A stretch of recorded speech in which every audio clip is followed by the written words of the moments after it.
Jacob.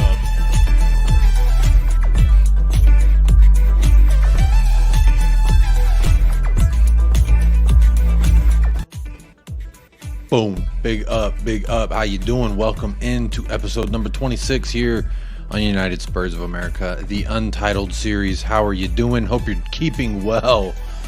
It's Sunday night and I am feeling all right. I hope you are as well.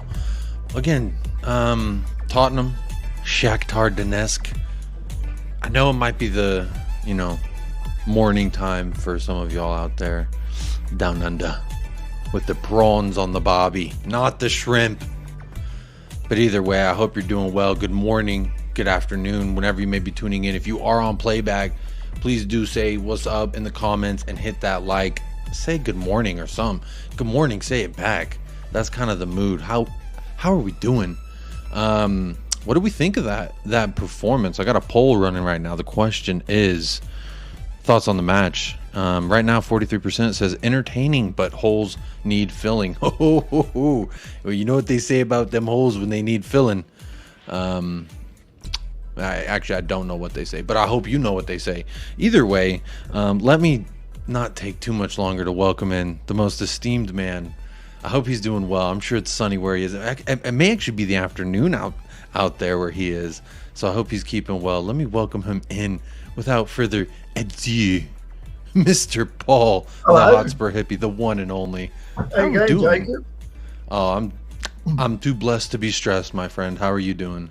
It is. It's 12:30 in the afternoon. It's a nice sunny afternoon, but cool.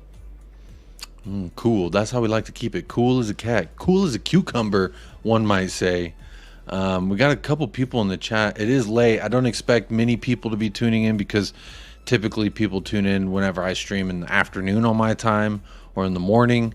No one really tunes in when I do the late night thing. So it might get a little funkadelic, but I'm up here with Mountain Bushman, and he's always saying, "I've seen Jacob, but who the hell is Michael? Where's Michael?" So he's watching in the other room. Can you tell where is Michael, man? Michael, it's right here. I've taken Michael's essence and I've imported it into this. So Michael's doing good. He was going to try and stream today to do a show, but I actually couldn't until late tonight. So that's why I'm bringing the late episode of the Untitled series. But Michael is the other dude in the picture. He was in the kayak behind Ainge. So Mountain Bushman, if you saw the intro, like the last thing you see before I come in is a picture of Ainge in a kayak, me in the water with the floaty device, and then Michael's on the back of the kayak helping Ainge, trudge through the water. So he's the other half of United Spurs of America. He's just a busy man. He's very important with Amazon out here. He's like a big suit and tie guy. I don't know about suit and tie, but he manages a warehouse out here in the city, and that's a pretty big deal. So he's got a lot of, not a lot of free time, I should say. But there was a comment that was originally in here, but it's not showing up here, from the Psychedelic Samurai, I think it was. The Psychedelic Shaolin. It's a new name in the chat, but they said something about selling Kane, but for some reason StreamYard doesn't save that if it go that far back. But Clinical, the Jamaican citizen by default, gets first place prize today. Says Kane must have been on smoke today. He was on something, and C. Shearman thinks it's bath salts. He's not from Florida, man. Yeah, he's not in Florida. Let's keep it real. Scott M is in the house. Says tough poll today. 2 options calling out to me. Scott, I thought of you extra double time. I was like, what would Scott say here, and what might Scott say there?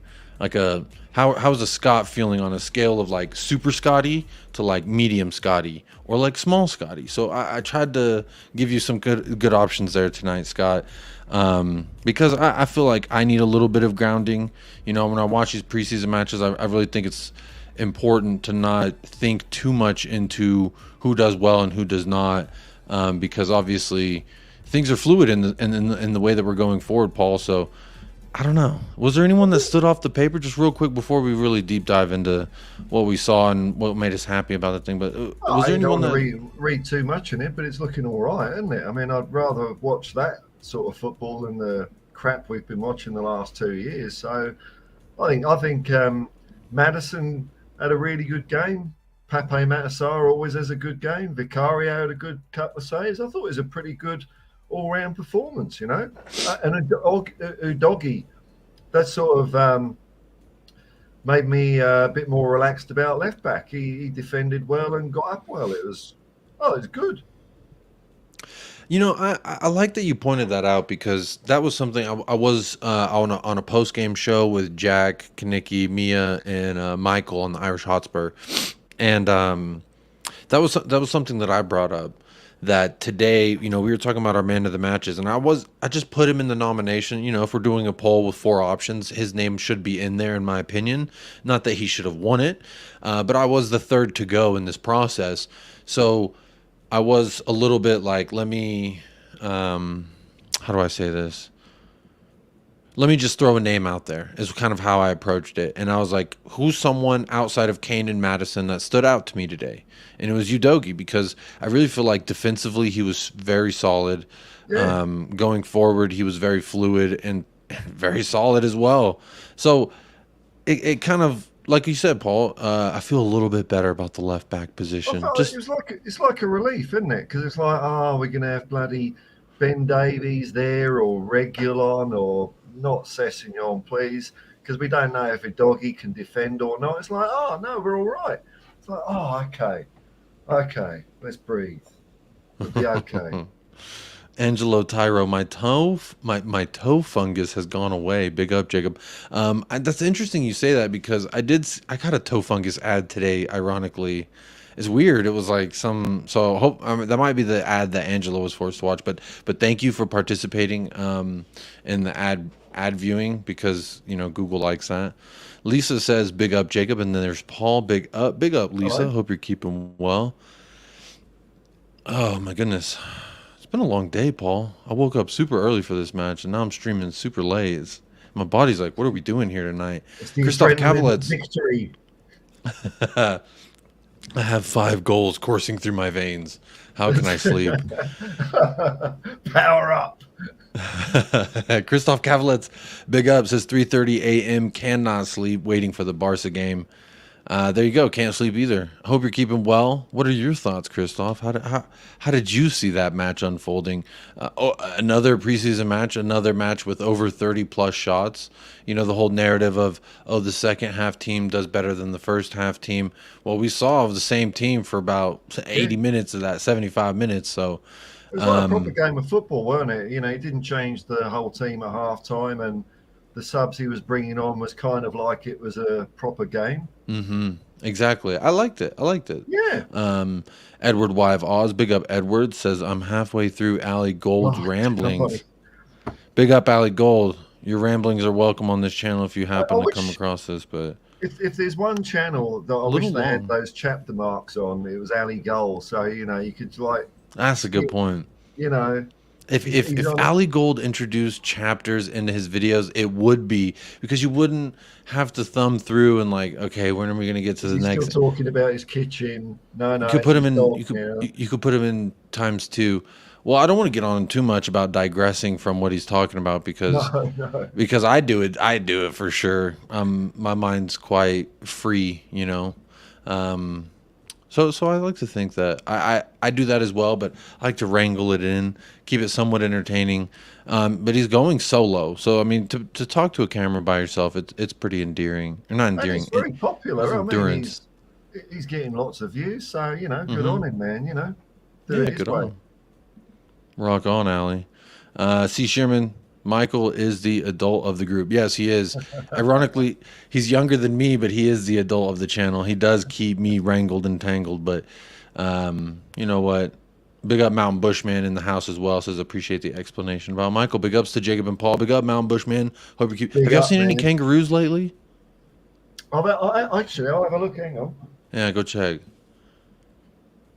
Let's see. I wonder if there is not at the moment, man. No, I haven't seen any yet. Okay. Big up Mountain Bushman. Scott M says, it was boring only because the level of competition is so low, but went with the score flattering us as it was more about Kane's brilliance than the team being great. That's a good point. But I thought there was aspects of the team that was kind of good. You know, Udogie, Madison, ballerina in the box. I kind of liked it. You saw him tiptoeing around folks. I think that's something good to see. I thought Son was better. I mean, not brilliant, but he was definitely better. And Kula was pretty good. Yeah. I mean, outside of like 2 wayward crosses from Son, I wasn't too upset at him. I thought he had an overall pretty good match. He was like in the last couple of games, he was still trying to go it alone. You know, an extra touch, hogging the ball or something. Whereas at least this time he was knocking it about a bit. It wasn't always perfect, but at least he's switching his play a bit. So I think he'll get better. Yeah, I think a part of it too is he's still working himself up to match fitness. Remember, he was the last one to join the group in Australia, or I guess he was in Australia waiting for the group to arrive. He's waiting over it, yeah. C. Sherman, Udogie jersey coming from Alabama. Hey, I said this on the Irish Hotspur. If he gets that number 2, Destiny to Doji, come on, that's the kit to get. I think he's waiting for number 3. I think they're trying to get Reguilon sold, and that's my assumption. He wants that number 3. I think that's his favorite number. I'm just gonna keep hydrating. I'll be back in a second. Yes, Hydration Nation, always pause for the cause. Not a problem. Edward Y of Oz says, I heard Højbjerg got a rocket up his butt from Ainge for not playing Ainge ball. Was it a rocket up his butt? I do have a clip to show y'all. I do have a clip to show y'all. Come on now. Let's see. Let me navigate to it. This is Ainge watching Højbjerg hoof it, and he hoofed it, and then they ended up taking that possession and then scoring from it. But yeah, so Ainge was not too thrilled by the looks of it. Look at him. Hands on the knees. Oh, hands in the face. Face in the hands, I should say. Yeah, not too happy. Not too happy looking right there watching Højbjerg. It'll be interesting to see. What was up with Basuma? I didn't see him come on at all. Was he even on the bench? Let me see. Yeah, allegedly he was on the bench. I wonder why he didn't play at all. Maybe Ainge is just getting a good look at these guys. Maybe he wants to see Yves Bissouma play versus Barcelona. Let's see. Lisa says, was watching the Dallas versus Miami game, but oh my, I'm struggling to feign interest even with Messi playing. Yo, this is my old stomping grounds. It's actually insane for me to see Lionel Messi on the same pitch that I used to shoot players. Like I used to do video for them. So, yeah, that'd be crazy. I remember seeing like Wayne Rooney and Carlos Vela, Bastian Schweinsteiger, a couple of those other people. But seeing Messi would have been next level. One of my old coworkers, he sent me a video, and it was all these people lined up at the player entrance where the players usually walk through. But of course, since it's Messi, they had to accommodate, and so Miami's bus went actually into the loading dock of the stadium, and then from there they walked to their locker room to kind of avoid the public. But there was about maybe 3,000 people standing outside in the blistering hot sun waiting to see Lionel Messi, and no one even bothered to tell him that he wasn't walking through there. I was like, go say something, man. Those poor people. I would hate if I'm like, all they're going to do is get a glimpse of Messi walking by. He might wave. He probably wouldn't have stopped and signed anything, let's be honest. I don't know. It's interesting. It's 2-1 right now. FC Dallas is beating Inter Miami. Inter Miami Messi? Messami? There's got to be a way to blend those two together. Was that pretty bad, Paul? I saw your face. You look like that was pretty bad. This is why I need Michael, man. Because Michael would just move on. And he's giving it a go, bless him. Oh, man. He'll get there. Kane stays, Laporte or Tapsoba in, and we win the treble. Oh, we're winning the treble anyway, man. Look at it. We're going to be playing football. Other teams won't know what's hit them. It's going to be a good year. Look at it. We're brilliant. Hey, I mean, this was our first match having under 70% possession.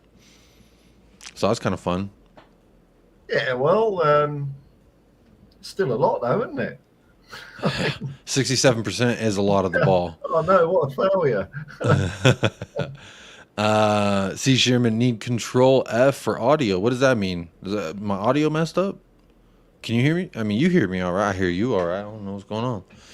Let's It's see. funny. The funniest thing I've been hearing on the Spursosphere out there is the idea that, oh, it's not all roses because, because we're playing all this attack football, we're going to leave ourselves open for a counter attack. And I'm thinking, so what? Do you want us to not attack then? Is that your master plan? Don't attack too much. Whereas the fact is, if you attack and you score a goal, then there is no counter attack, is there? That's it, done. That's a very good point. I actually had a tweet about that, about what Ainge said. Here it is. Go ahead and share this with y'all. Hang on. So, Yeah. Ainge Postecoglou on Mickey Van de Veen and recruiting central defenders says, quote, "It is not done yet. We need bolstering in that central defensive area." Oh, big up Wayne Bonner. I'll read this chat in just a second. Big up Wayne Bonner, YouTube member checking in along with Scotty. So Ainge on Mickey Van de Veen and the central defenders says, quote, "It's not done yet. We need bolstering in that central defensive area. We need defenders who can work in an aggressive formation, defend well, and behind them. We'll be looking to bring in a couple." Basically, he's acknowledging that, yes, Ben Davies is incapable of doing this. Don't worry Eric about Dyer it. is incapable of doing this, and we are working on getting people who can do that. And I think Mickey Van de Veen is one of those people, Yeah. because he did also say, "I'd never speak." I can't see that. Hang on, there it is. Postecoglou says, "I'd certainly never speak about players contracted at other clubs. I'm not at Bayern. They can do it." It's just a little quick jab at Bayern on the way out. Oh You know what I yeah. mean? I liked it. I Yeah, liked yeah. it personally. He's taking the moral high ground, isn't he? I wouldn't do that about a player, but I'm not buying, am I? I'm not at Bayern. They can do Those whatever they want. crazy Yeah. cats, they use their own code of ethics, don't they? Not my Those cup of funky tea. fox. Well, not my thing, but I'm not saying it's wrong, Yeah. I liked a lot of some of these quotes, so I saved some of the best ones I wanted to talk about. But this was one of them. He also says, "There's no doubt that I would use Kane. I didn't need today to tell me that he is world class. The way this team will play will help him." So Yeah. it sounds like Kane's going forward into his plans. He's thinking about it. I mean, he's operating under the pretense that this is my player until I'm told otherwise. And I like that. It's just this thing. Oh, here's Mickey Van de Veen at the stadium. If you didn't see that, Ah, yeah. cool. Yeah, he was there taking selfies with the fans. Everyone was excited to Brilliant. see him. He signed some. So I saw Chris Cowlin had a photo. You know that Photoshop of him like in the locker room being like, "Yeah," or whatever. He had that like it was a postcard, and he took it to Mickey Van de Veen, and Mickey Van de Veen signed it. Ah, So if that doesn't mean that he knows he's fully coys, I don't know what else could tell you that, because why would he autograph a photoshopped image of him wearing a Tottenham shirt? You know what I'm saying? It's interesting. It's an interesting thought. well, hopefully we'll find out in the next day or so. It's all official. But that's exciting. It's like, that's the last Allegedly, piece he of had his the medical puzzle. today. Oh, right. Allegedly. It's like, we're set now, aren't we? I mean, okay, we're only an We need injury one. away from a cliff or whatever, but our But look, first 11, I think, is pretty good. but this is what warms my soul and my belly. We'll be looking to bring in a couple in that area in the coming days. He's saying a couple. It's not Yeah. just Van de Veen. He knows Reckon Van de Veen's Tapsoba coming. might be back on the hot plate, do you?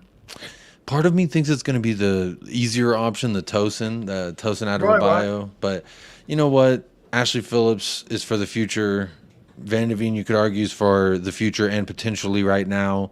If we brought in a Tapsoba or a Tosin, they would be for the right now, either as a Romero backup or Yep. the starter there on the left if it's Tapsoba.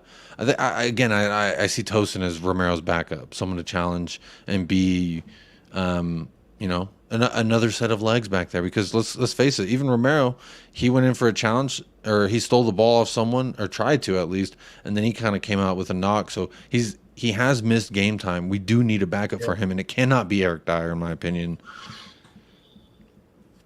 It was very good to not see him get any minutes. Wasn't it beautiful, eh? Wasn't That's it a beautiful? sight. Oh, that's a good. Oh. You know, when it's getting near the end of the game and you've not seen Eric Dyer or Sanchez, and you're just thinking, okay, we've still got Davies there, and he did bugger up for the goal a bit, but who cares because we scored 5. But that's the thing, right? We've consistently conceded goals, Paul. But the thing is, in this style of play, it's really like, you live by the sword, you die by the sword type of mentality. I was thinking this morning, right? Okay, so we scored 5 goals. That means, this might be stating the bleeding obvious, but even if the other team scores 4 goals, they ain't won the game. That's it. That's a very good point, Paul. I love that mentality because you know what? I'll be sitting here saying we can't keep conceding goals, and you know what? If you score 5, it doesn't really matter. That's a good point. Who gives a shit? All these clean sheet merchants out there, I don't get it. Oh no, we didn't. We let a goal in. We didn't have a clean sheet, so we won 5-1, man. At the end of the day, that's all that matters. Like if you won the Champions League trophy and you didn't keep a clean sheet, I don't think they're really worried about that conceded goal. That's a very good point, Paul. Wayne Bonner, big up. We've got to be careful. The amount of the ratio between goals conceded and number of attacks the other team has, it's really worrying. Like even today, they scored out of 3 attacks. Yeah, but they only had 3 attacks, mate, and we had 30. We're all over them. We limited them down to that amount of attacks through our forward aggressive, getting the ball back. Our first line of defence was like our attack in midfield. It was great. So you're going to let a few chances go through, and you get unlucky. But limiting any opposition to just 3 attacks is great. I agree with you, Paul. Wayne Bonner says it was good seeing us play good football again, rather than 4 years of tedious defensive football. We played around in their penalty area too much for me, but looking good. I do agree, maybe a couple too many touches, but I think they were really just trying to be patient with maybe those shooting lanes. They weren't opening up. And Shakhtar was probably doing a good job of at least closing that area down. But you know what? Speaking of people in the box, I thought Madison was so. He's an arse, eh? He's great. He was nice to watch today. We're starting to see some partnerships grow, a bit of chemistry amongst the players. So it's all going to happen in time. Like between, a Doggy and Son, or Madison and Kane, So once we get that centre back in with Romero and get them ticking along. That is the key. And the Van de Veen, real quickly on the Van de Veen thing, if he did have his medical today, there's no way he's playing Brentford. I would say we might not even see him United unless as a sub. And then... Yeah, because really, he's been training now, hasn't he? He's been training with Wolfsburg. Right. There was 2 days, yesterday or 2 days ago, there was photos of him at training, and he was working off to the side on his own. So they're already planning for without him, and that's a good sign because we are not. If you look at it in the Kane side, he's agreed to terms with Bayern. If he lives up to his word, he ain't going to be going over to. He's going to be a German. I don't think we would have played him last night for nearly a full game if there was any reality in that whole Bayern Munich farce. Here's the thing. I'm going to disagree with you a little bit, Paul. Okay. Au contraire. Au contraire. Oh, oui. So I think this was a total power move. And this is obviously a speculatory theory of mine, and you know how I love. I need to make a freaking tinfoil hat with with a cockerel on the top, and I need to put it on whenever I do my Jacob's tinfoil hat time. And so I think that all this is true. All the rumors are true because think about it. If it wasn't true, Kane would have came out and nipped it in the butt like Son did. Like everyone who's spoken up about it. Hugo Lloris came out and said, I'm looking for something. You know what I mean? The players have been pretty open except for Kane. He's remained silent, which I think is a okay thing to do and given the situation. But as a fan, it very much frustrates me. But my point being that, and here's a tinfoil hat, I'm thinking Daniel Levy told Ange Postecoglou to play as much of Harry Kane and let him score as many goals as possible. For one, it's a power move to Bayern. You may have agreed with personal terms. He's still our player. And guess what? We'll run his ass into the ground if we have to. Liked it. And then number two, scores more goals, looks better on, he just bagged 4 goals. That's got to be worth another 5 mil on top of whatever they're offering. See, I not that I'm saying you're wrong, because there's no rights and wrongs in this crazy old world, man, but I think my theory is somewhat simpler in that we wanted to win a game of football and he's our best player. I lightly mentioned that theory on Irish Hotspur, and I don't know who it was, but someone was like, or someone in the chat, or someone said, this was Ange's, or I think it might have been Mia. She was like, this was Ange's first game in front of the home fans in the home stadium. He probably wanted to, make everyone excited about what he's doing here and really showcase what they're working on. Yeah. So real quick, I'll run through the numbers, and then there's another Ange quote that... That's what they want us to think, isn't it, Jacob? But see, okay, so back to my theory. So Levy told Ange... run his ass into the ground. The only reason he got subbed was because he scored 4 goals. They said that's enough. And now Bayern's looking at it like the whole match, they're sitting on the edge of their seat. No one touch Kane. Don't touch him. Don't hurt him. Kane, don't turn too fast. Kane, don't do this. Kane, don't do that. You know what I'm saying? It's a power move. It is a definite businessman power move. That's my theory. While it probably makes more sense and is more likely if you're putting betting money on it, that he is in fact just using his best lineup and looking at what that looks like. And Kane and Madison, their chemistry today was quite phenomenal. I'm curious. I wonder if Madison might be the man to help, because we always say Sonny's his best friend and Eric Dyer's his lover and et cetera, et cetera. But James Madison coming in, they're building this chemistry. They already have the friendship from the national team. We saw it on tour. Yeah. They were golfing, looking at kangaroos. So jealous of them. Well, they're starting to link up well, aren't they? Like there was a phenomenal cross to the far post for, I think it was Kane's second goal, the header. Yeah, from James Madison came in. James Madison had a 9.5. Kane had a perfect 10. He only had 1 assist, and he got a 9.5. James Madison. Oh, heat map! Bring the heat map up. Let's have a look at the heat map. That's James Madison's. Whose heat map you want to see? Is there a general up the whole team? No, it shows individual heat. I mean, there might be. I'm just not that savvy in this shit. I don't know. Fair enough. I couldn't find it earlier anyway. Here's Harry Kane's heat map. Look at that. Look at the Harry Kane's heat map. A perfect 10. Perfect 10. His passing was well. 49 touches. I love to see it. I've been talking about if Kane gets the amount of chances on goal as Richarlison, we're seeing a lot of goals, and that was a product of that. Now again, it was Shakhtar, so let's do temper it a little bit. But that's the only if there is a downer about it, the only downer is that it was against that opposition.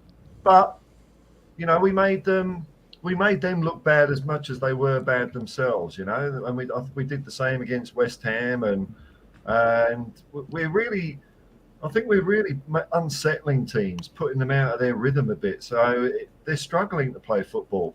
We've played worse teams than Shakhtar in the last year, and we've been wanting. We've been dreadful. But this time we did all right, We squashed them, killed the game off.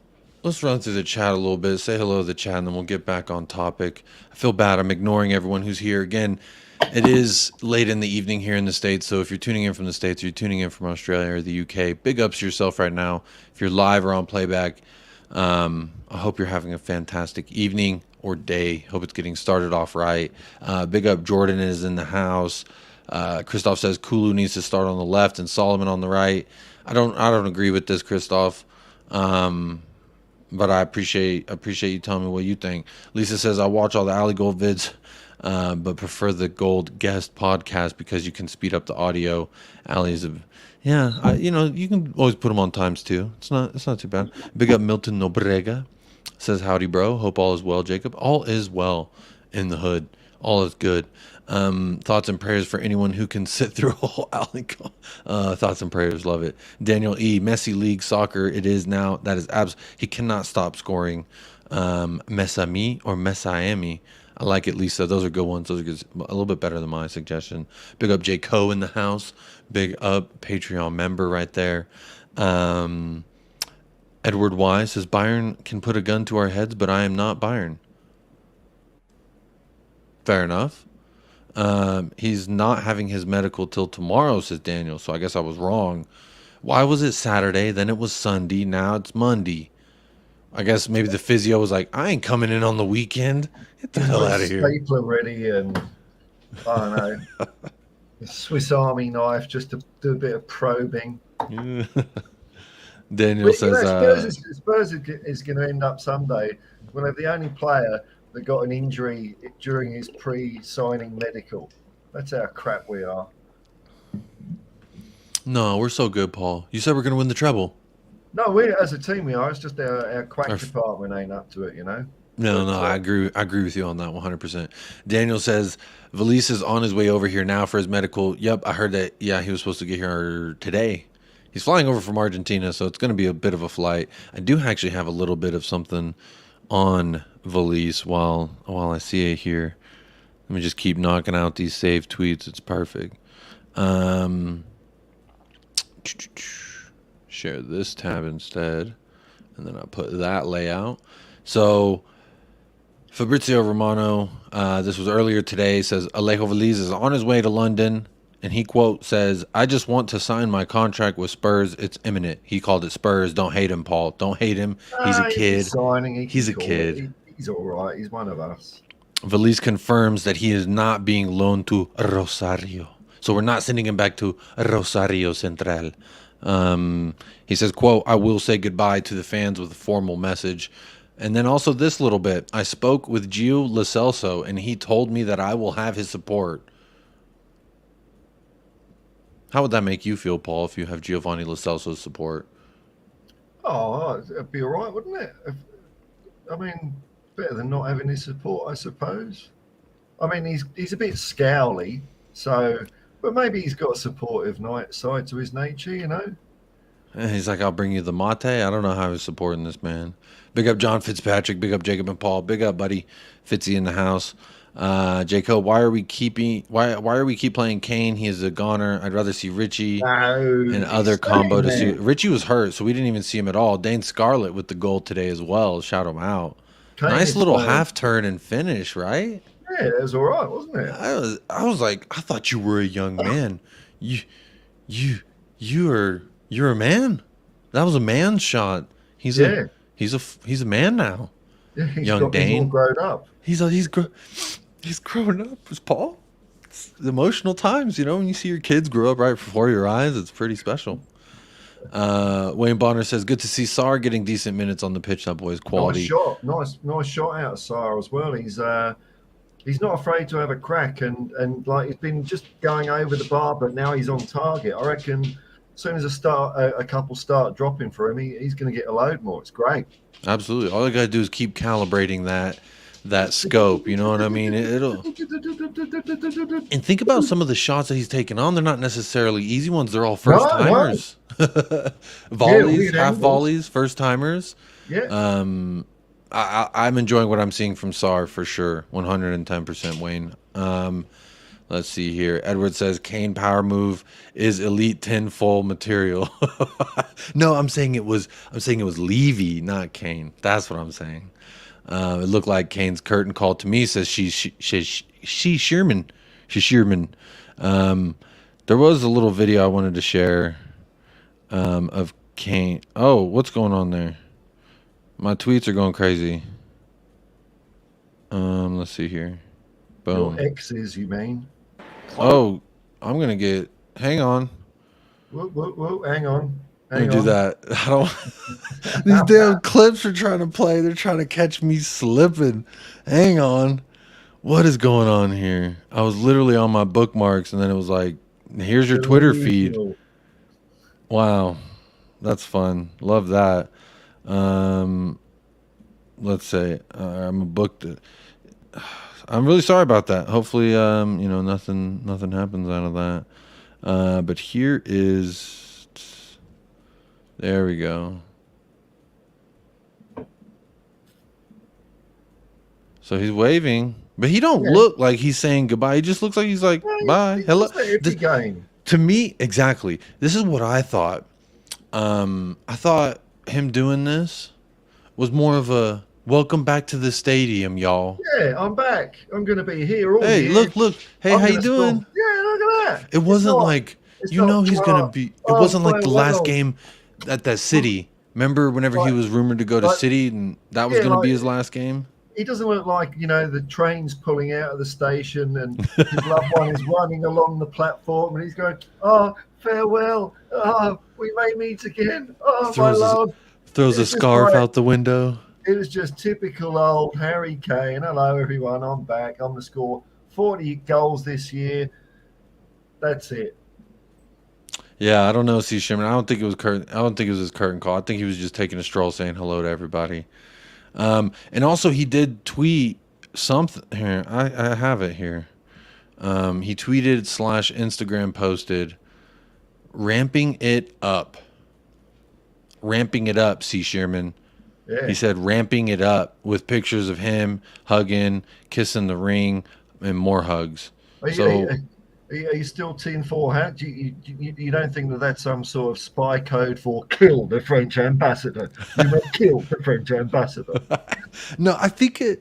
I did hear an interesting theory. Someone, I'm not going to mention their name or what show I heard it on, but I did hear an interesting theory. Someone said this is him saying ramping it up as in the transfer talk, the transfer business. They're ramping.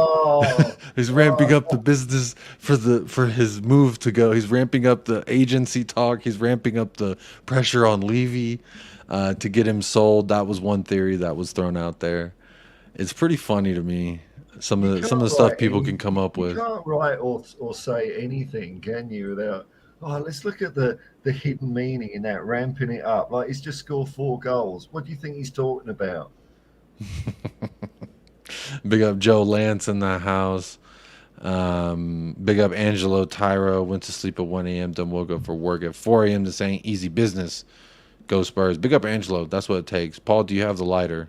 Yeah, I saw that. Milton Nobrega, I love the way you pronounce my surname. It's on point, and you pronounce it properly. There we go. Big ups. Cheers for that. Daniel also says, I'm still seeing we might go in for Ward-Prowse. Personally, I don't want him at the club. Real quick, what do you think about Ward-Prowse? Do you want him at the club? I think it's just a Harry Winks that can take a free kick. I've no idea, man. I think we're all right for midfield. I don't know. I mean, I suppose if we get him in, I'd like to think it's for some sort of reason, but I can't see it, really. Yeah, I don't. Whose spot does he take? If we're talking about our midfield of Basuma, Madison, and Sarr, Lo Celso, enter, I guess maybe that spot? I don't know. I watched the Southampton, their first championship match. He was very unimpressive. Unimpressive. And then clearly, if he's a player of like a certain quality in the championship, he should stand out, in my opinion. That's how, when I watch a championship, who stands out on the page. Like I like to watch those matches not knowing who is who and who plays where. And I just watch and I'm like, okay, number so-and-so for this team. Who is that? And I go look. And really, he should be standing out in that in the championship is my point. So I don't really want him personally. I think there's better out there we can get. C. Sherman says, naive thinking he waved to all 4 stands when he came out. What's Kane supposed to say? Ramping it down? If he doesn't say anything, it's an even bigger story. That's an interesting point. Chilling out. Yeah. Maybe just like good win, looking forward to the phone call tomorrow. Oh my, those spicy wings are hot. Must have some milk.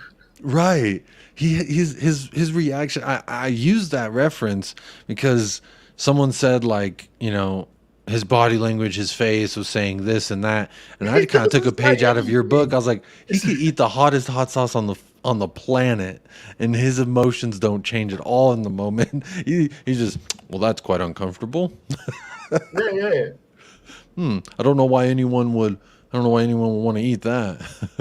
Every meal is a bowl of porridge with him. It's like, how do you feel about your hat trick, Harry? Oh yeah, it was a good game, you know. How do you feel about that devastating 10-0 defeat, Harry? Oh yeah, well, you know, it's like he's the same no matter what. You can't read anything to him.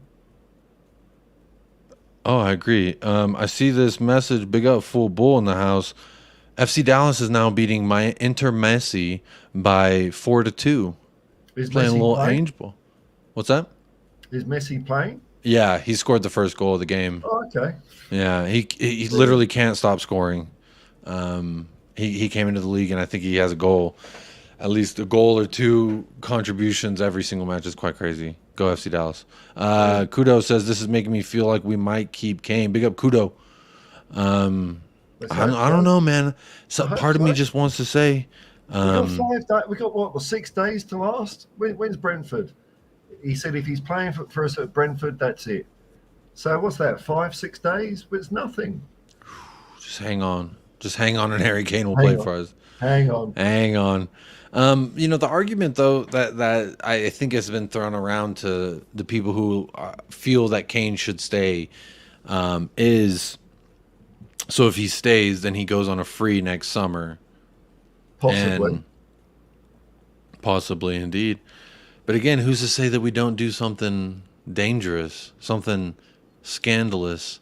I don't care, man. I don't care, man. Like, so what they're saying is, right, we've got one of the best players in the world, Harry Kane. Mm-hmm. Let's get rid of that guy now. So we're going to be worse.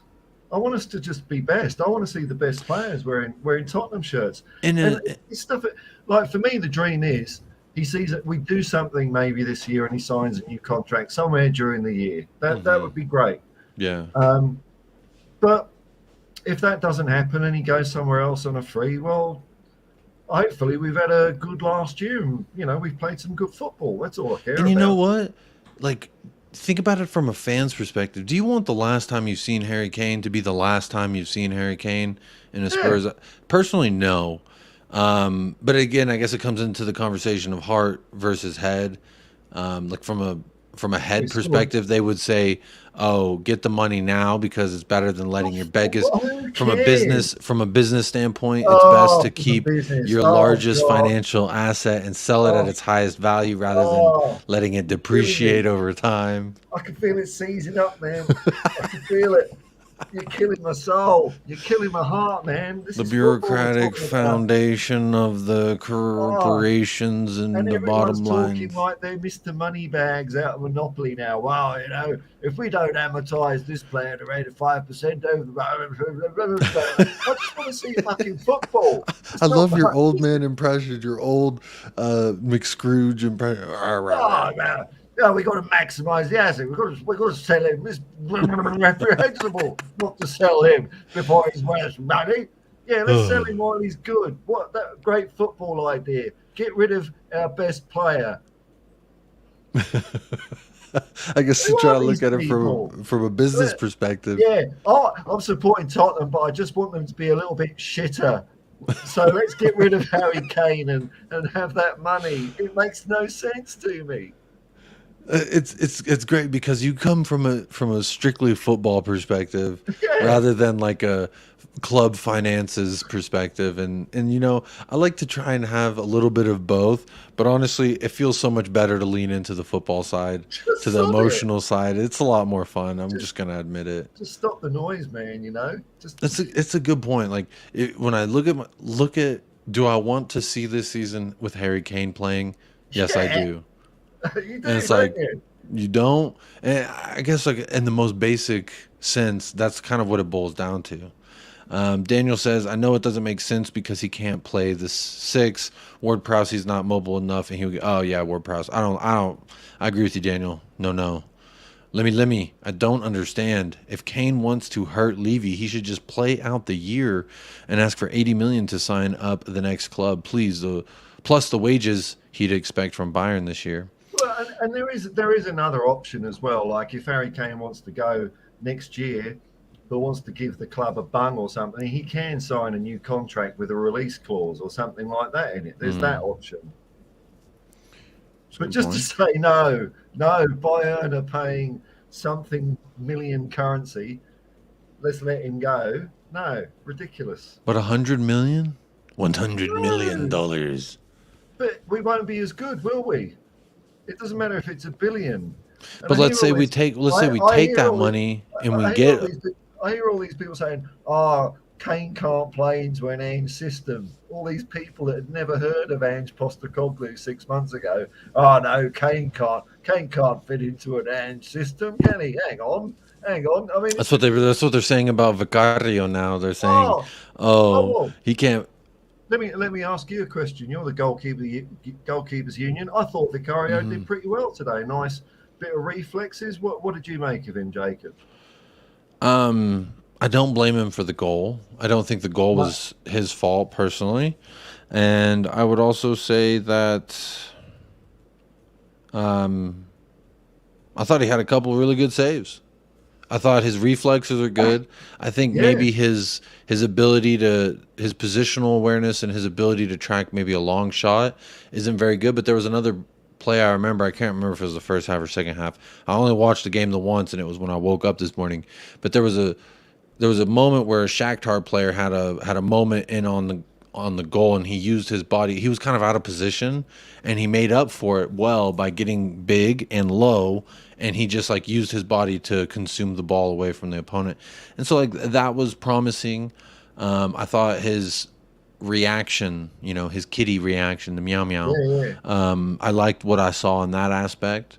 That shot in the second half where it was pure instinct. It was like boom, boom, and it's very quick. It's bang, bang. That was kind of my worst thing as a goalkeeper was if you were in my box and you put a pistol of a shot at me, there's a good chance I'm just trying to figure out where it's going first. Because my first thought is left, right, or down the middle. You know what I mean? Am I going left and up, right and down, right, left and down?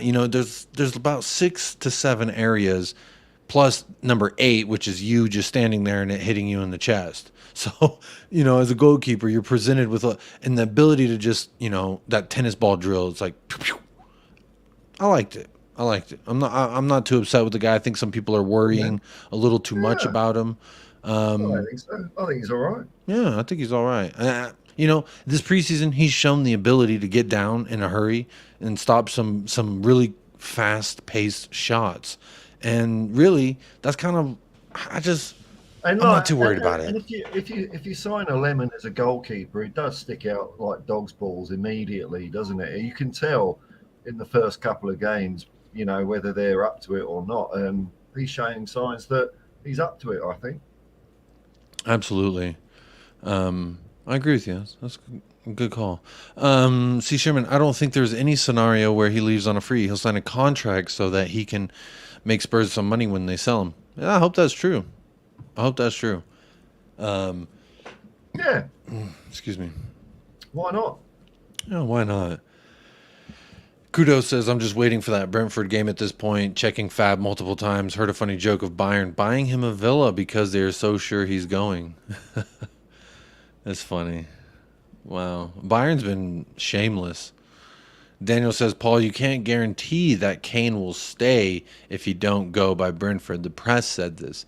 They also said there was a deadline that Bayern put, which turned out to be untrue.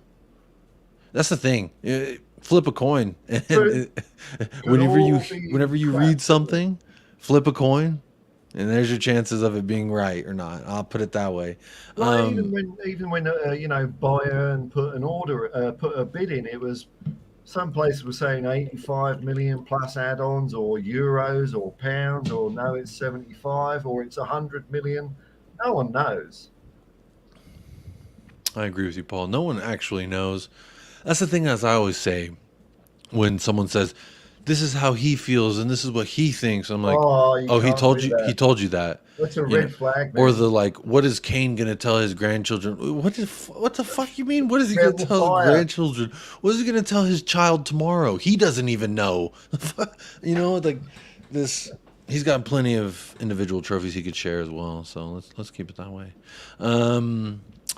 Milton Nobrega says, I reckon we will wait until January, see how we are improving and who we buy and if it's in the right direction. He might just sign for a year and play it year by year.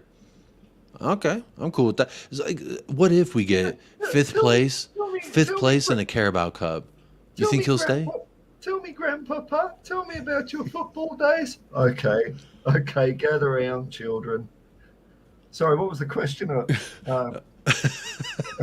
Yeah, we could. I was just imagining, no, in this scene that you've played out where, tell me, Papa, please, sir. They have little British accents, so it's got to be little Oliver Twist, you know. Please, sir, Papa, tell me about your playing career, Papa. Let me go Grandpappy's place. He was a footballer. I love his ravishingly good stories about the olden days. Well, kids, there was a time I got a hat trick. It was really good. I was very excited by it. Or he's going to be like, I'm a loser and I was unambitious and I should have went to Real Madrid when I had the chance. Now I had my chance to go to Bayern Munich and I... Damn Spurs. Like a Scooby-Doo villain or something at that point. He's like got a secret anti-shrine in his house somewhere where it's like got an upside down cockerel on a ball, black candles around it. Damn you, Spurs. Damn you, never let me leave. I wish I showed ambition. Scott M says Kane should have been gone months ago. Yeah, but the thing is, pay the money or you don't get the product. I've wanted a Ferrari for months, but I offered them $25 and they said no. It's kind of the same thing.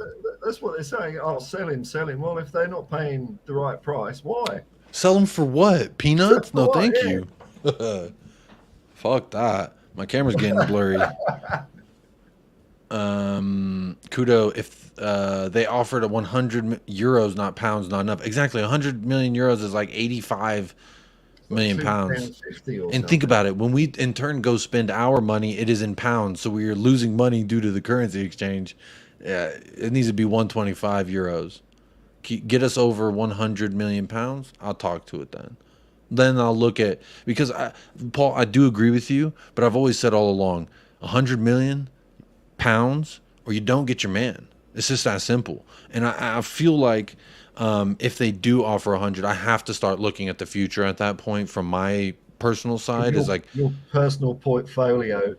Imagine we sell Harry Kane for 100 mil. We in turn take 70 of that and go get Laporte, and then we use the other to go get Gift Orban, a striker who can fulfill the that slot there for Richarlison, Kane, etc. That's the Kane money. That's looking to the future. But maybe not even Laporte. Maybe we go drop that money on something. Maybe we drop it all and go get Mbappe. No, I'm just playing. Don't quote me on that. I mean, you paint a very nice picture there, Jacob. I cannot deny it of the future, but I'd still like Kane to be playing this season. Yeah, I mean, when you think about in a week from now, who do you want leading the line? I prefer Kane personally. Richarlison's no share of me. We know that. He's not. He's proven he's not a share of me in the slightest. He's a liar. He's not no share of me. Maddison and Kane are just getting started together. I'm excited about that. Absolutely. And the fact that Kane has seemed to twig on in the second half. If I hang around this here penalty box, I might score some goals. I don't have to drop back and get in people's way. Or I don't know what happened, but it seemed to be like that. He was in the right area and he couldn't stop scoring. So that's going to be fun to watch, isn't it? That's what we want, a bit of fun stuff. Yeah, I agree with you. What the hell is going on with this camera? One more year. There's Michael. He just came in to say hello. Help me. This camera can't even focus. Let me out of this stuffed animal. I can't move my arms. All right. It looks like it's in focus now. There we go. That was annoying the shit out of me. Beer Talk, how we doing tonight? I have seen. Sorry.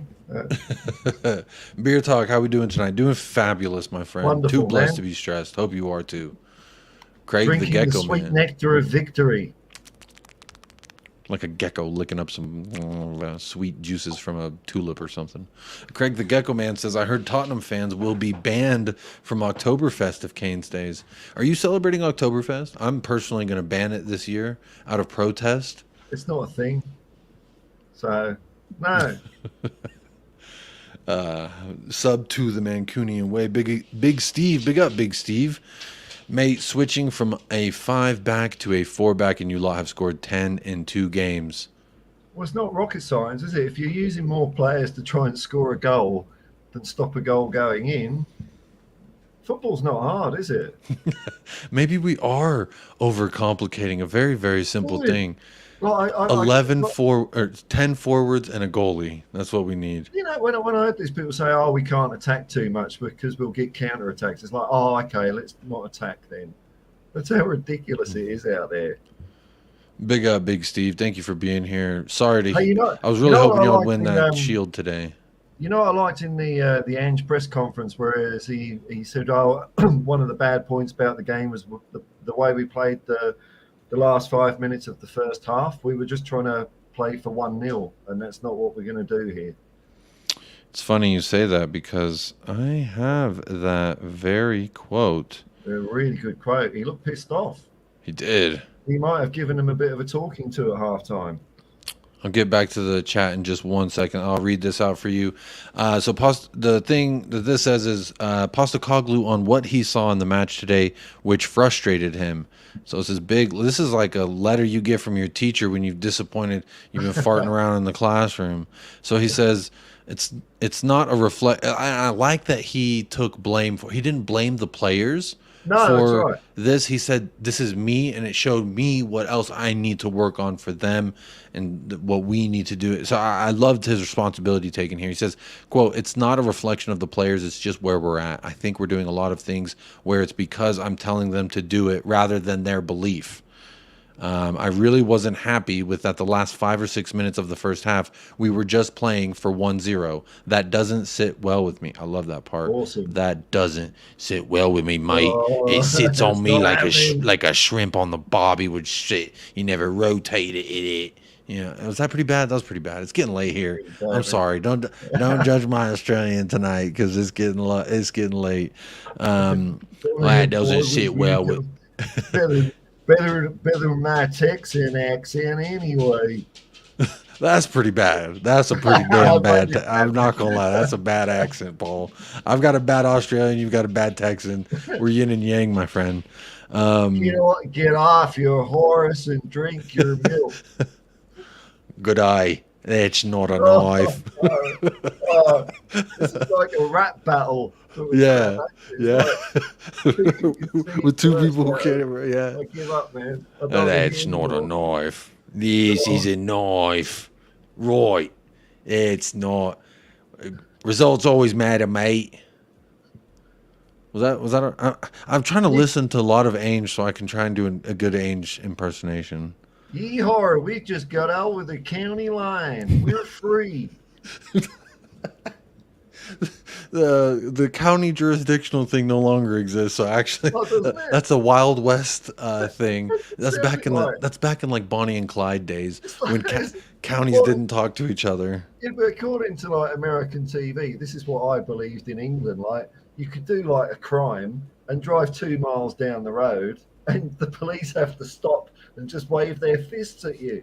That used to be true. It did used to be true. It did used to be true that they were like, well, this is where the jurisdictional line is, and I can no longer pursue you in the name of the law. So I must, at this point, I have to stop. You got to get them before they reach the county line. You are right. It wasn't untrue, but it's no longer, it hasn't been a thing for quite some time. Really, since Bonnie and Clyde did it, they were the ones that really kind of like, maybe we should talk to each other. And Ted Bundy was the first person to really get states to talk to each other.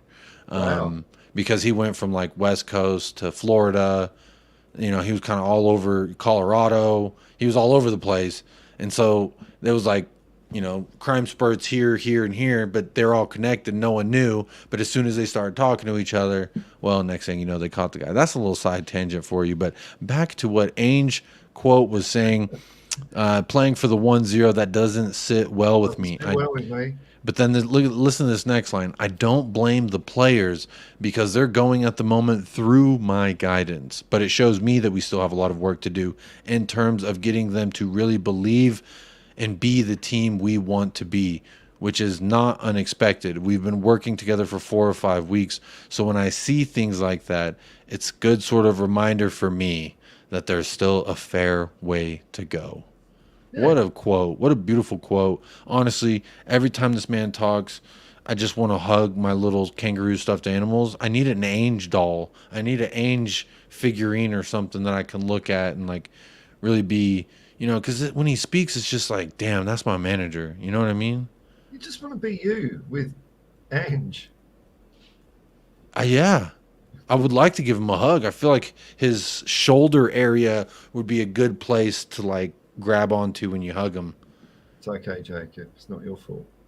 It isn't my fault. It's Ainge's fault, technically. Your fault. It's Ainge's fault. Gabriel won. After much success, Laporte wants a new challenge and wants a London lifestyle change. That's what I'm hearing. Everyone's changing their tune on he's never coming as Spurs to imagine if we got Laporte. So, you know, anything's possible in this crazy little world.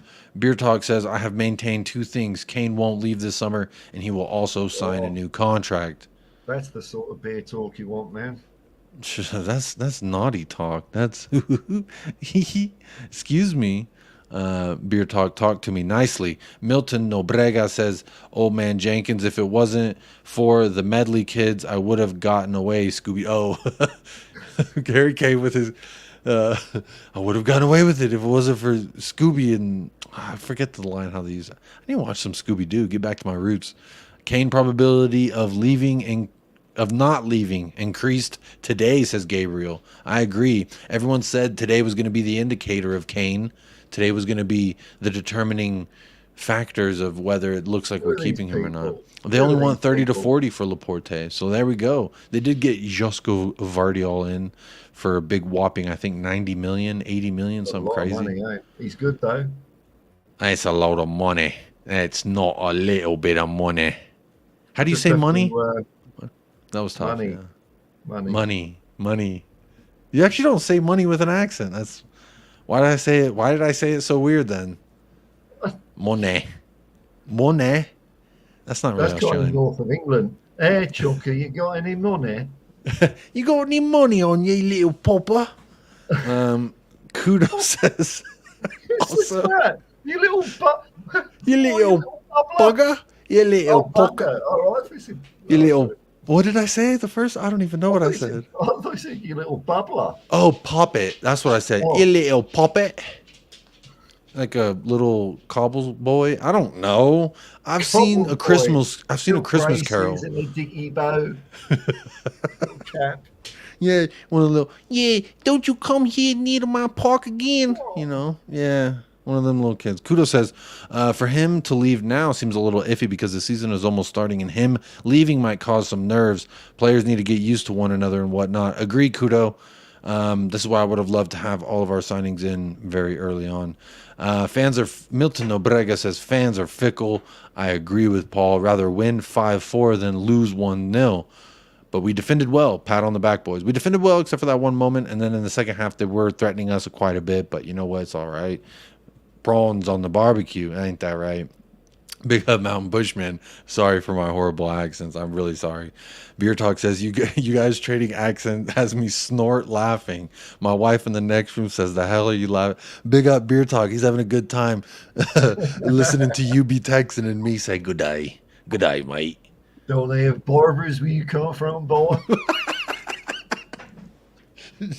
Oh man, we could do this shit all night. This is supposed to be episode 26, Paul. This is not supposed to be. This is maybe have a late night shenanigans show. Big up Roy. Football. Serious. This is serious football channel. Only serious football. Serious, isn't it? I watch football to be serious. I've got too much happiness in my life. That's why I watch football, to get me down, man. I watch football so I can tell you to go fuck yourself, Paul. Just take my fist. Take my fist. Football. No. Not happy. I don't want to be fucking happy. Oh my God, Roy, big up, says Jacob and Paul, big up. Daniel says, I see Man City are willing to sell Laporte this summer for around 30 mil. Surely not got to be 50 mil at least. That sounds like he's cheaper than freaking Tapsoba. If that's the case, get him in now. Yeah, why not, man? Get him in now. Do you think Ainge smokes cigarettes? He gives me that vibe. I feel like maybe he used to. I feel like he's a cigar guy. Watching me and Mountain Bushman were watching his press conference earlier, and my mate was saying exactly that. It's like, does he smoke? He's like he's got that voice on him. This photo, I could definitely see him fucking out. But you know the Ben Affleck meme where he's like outside and he's like, he looks all stressed out and he's smoking a cigarette and he looks like worn down. Yeah. It's like a meme of Ben Affleck. And I feel like I could see Ainge being like that. Like, I mean, did you see that video? I think you were getting some water whenever I showed the video. There was a video of him reacting to Højbjerg when Højbjerg lofted the ball away, and then he just gave it to Shakhtar, and then they drove down and ended up scoring. His reaction to that was quite hilarious.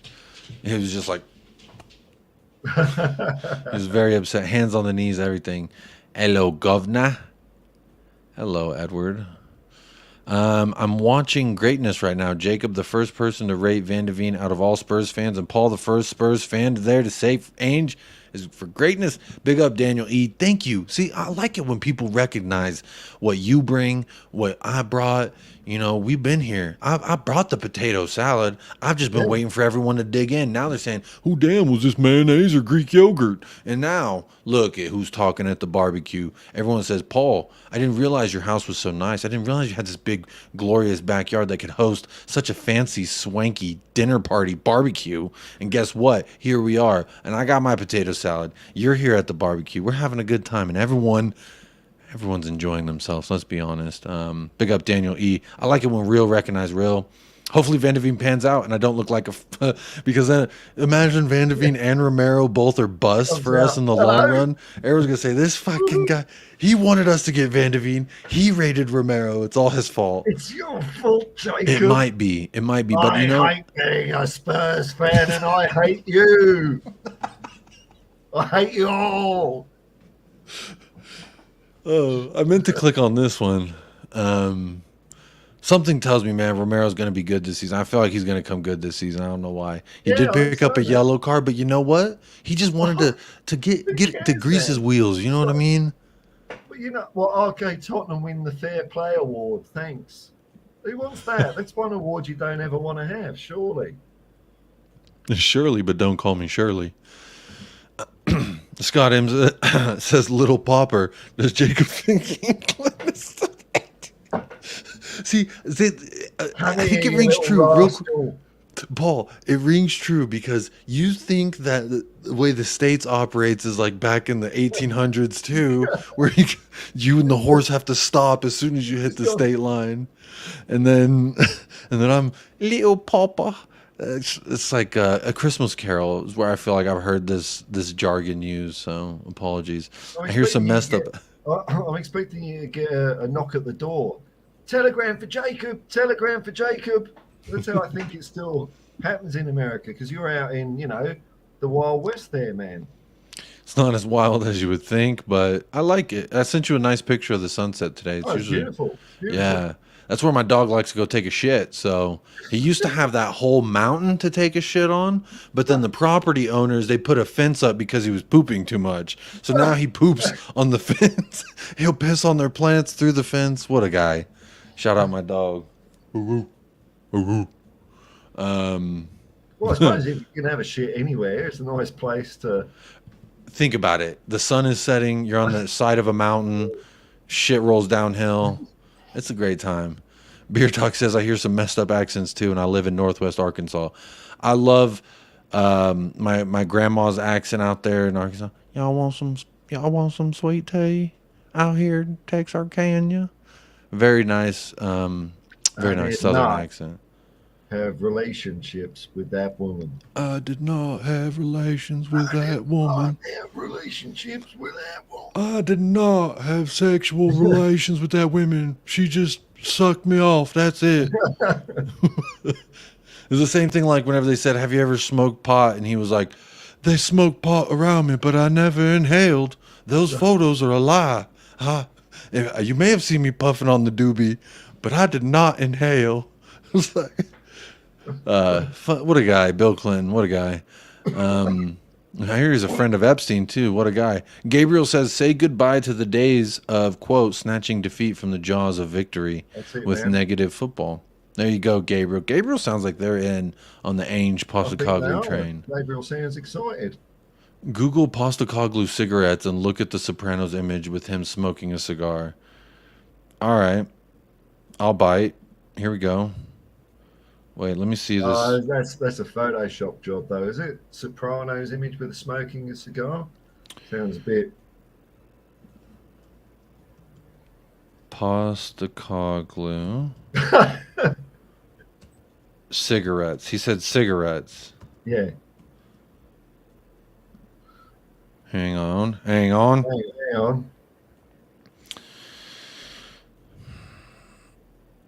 Oh, this one? That's definitely, yeah, it's Photoshop, but that's pretty cool. It's pretty, can you see that one? Yeah. It's Photoshop, isn't it? That one's not. Oh, well, there you go. That's kind of fun. What a guy. Completely distracted me from the point. I don't even remember what the hell I was talking about, but there he is. I like this photo of him. Very stoic. Beer Talk says Laporte would be a good role model for Romero and Van de Veen. Absolutely.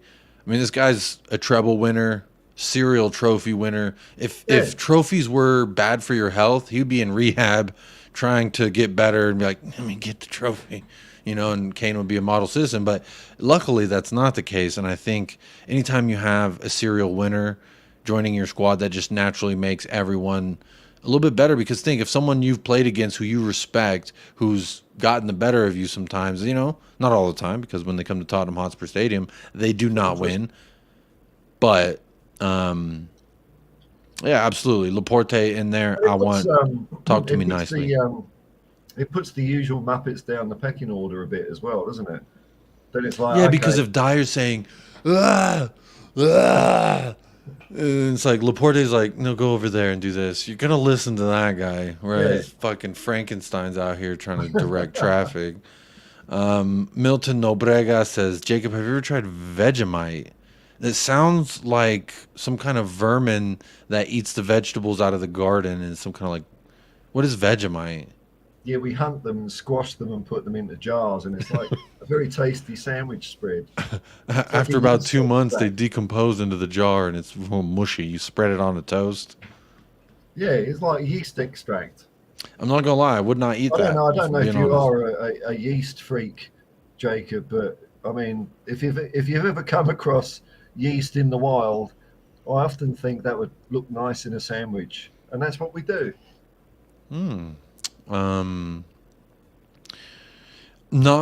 Doesn't sound like my thing personally, but you know what, if I'm ever in Australia, maybe I'll give it a try. Angelo says Longley should come in don't come on, man. We're having a good time here, Angelo. We're having a good time, bro. And you came in here and was like, remember, my mom and dad are coming back, quick. No, it's just like, remember, y'all, you got to file your taxes in the week, and everyone's like, God, dude, no, we don't want to. Big up, Angelo. Thanks for being here. Don't forget to register for the next election. It's the deadline coming. Did you guys put your trash bins on the curb? You know it's trash day tonight. Any sort of funeral insurance? Have you thought about where you're going to be buried? I'd hate to think what would happen to my loved ones if I got hit by a bus tomorrow. Fucking hell. Can you do an Italian American accent? Hey, I'm walking here. Hey, I'm walking here. Don't get in the car. Okay, I'm walking here. That's the best I could do. It's usually one line that I can just repeat. Hey, I'm walking here. Spicy meatballs.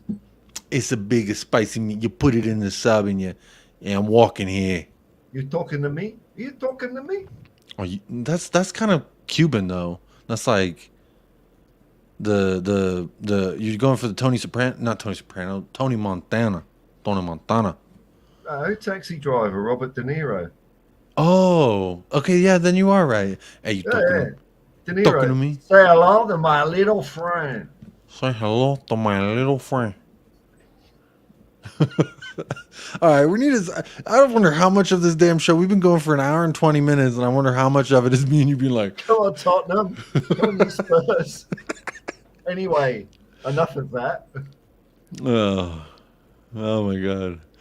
Milton, I live in Wollongong, New South Wales. Wollongong. Yes, nice place. Google it. Some of the nice beaches in the world, beautiful part of the world, but very expensive to live. So Milton, you raking it in, dog. You out here, it's one of the most expensive places to live, and you live there. That's very nice. Congratulations.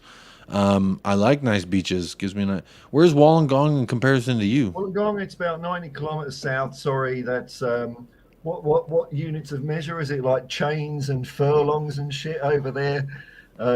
Technically, it's how many fan blade pedals to crocodile tears per How distance. long it takes me to drench my fucking 8 cubic yard engine of 5-star fuel. That's a tank. We call that distance a tank. It's about, distance per kick ass. That's what we measure in. How long will it take me to kick ass all the way there? we count up the bums we pass, and 10 bums is a cube. And you guys haven't won anything, right? Yeah, well. Oh, well. Paul, I watched a video of when Craig Foster years ago. Yeah, I watched it too. I remember the first time I saw it with Craig. Cool, and telling Ainge to quit as Australia U23 manager. Ainge handled that with super class in the situation and not lost his temper. And he was very factual and able to have a clear head while you could tell he was pretty pissed off with the manner how he was being treated. Yeah, I mean, Craig Foster was a bit of an idiot in that interview, but Craig Foster is actually quite a cool guy. He's housed asylum seekers, and he's banging on the drum a lot for human rights. So he's actually a cool guy, but that interview wasn't his finest moment. Well, when I watched that, I was like, I'll fight him. Oh my God. So I just saw a text. It is now 4-4. And guess who scored? Messi. Messi. And are you going full on, Ange? That's a Greek flag behind you there, is it now? Well, I got that Greek flag in Greece. My wife is Greek and Mexican. Right. So I have Greek family now. I've married into it, and I'm an honorary Greek. Our plan is to relocate to Greece. We want to live there. I want to go to Porto Katsiki, the beach of the goats, because I am a goat.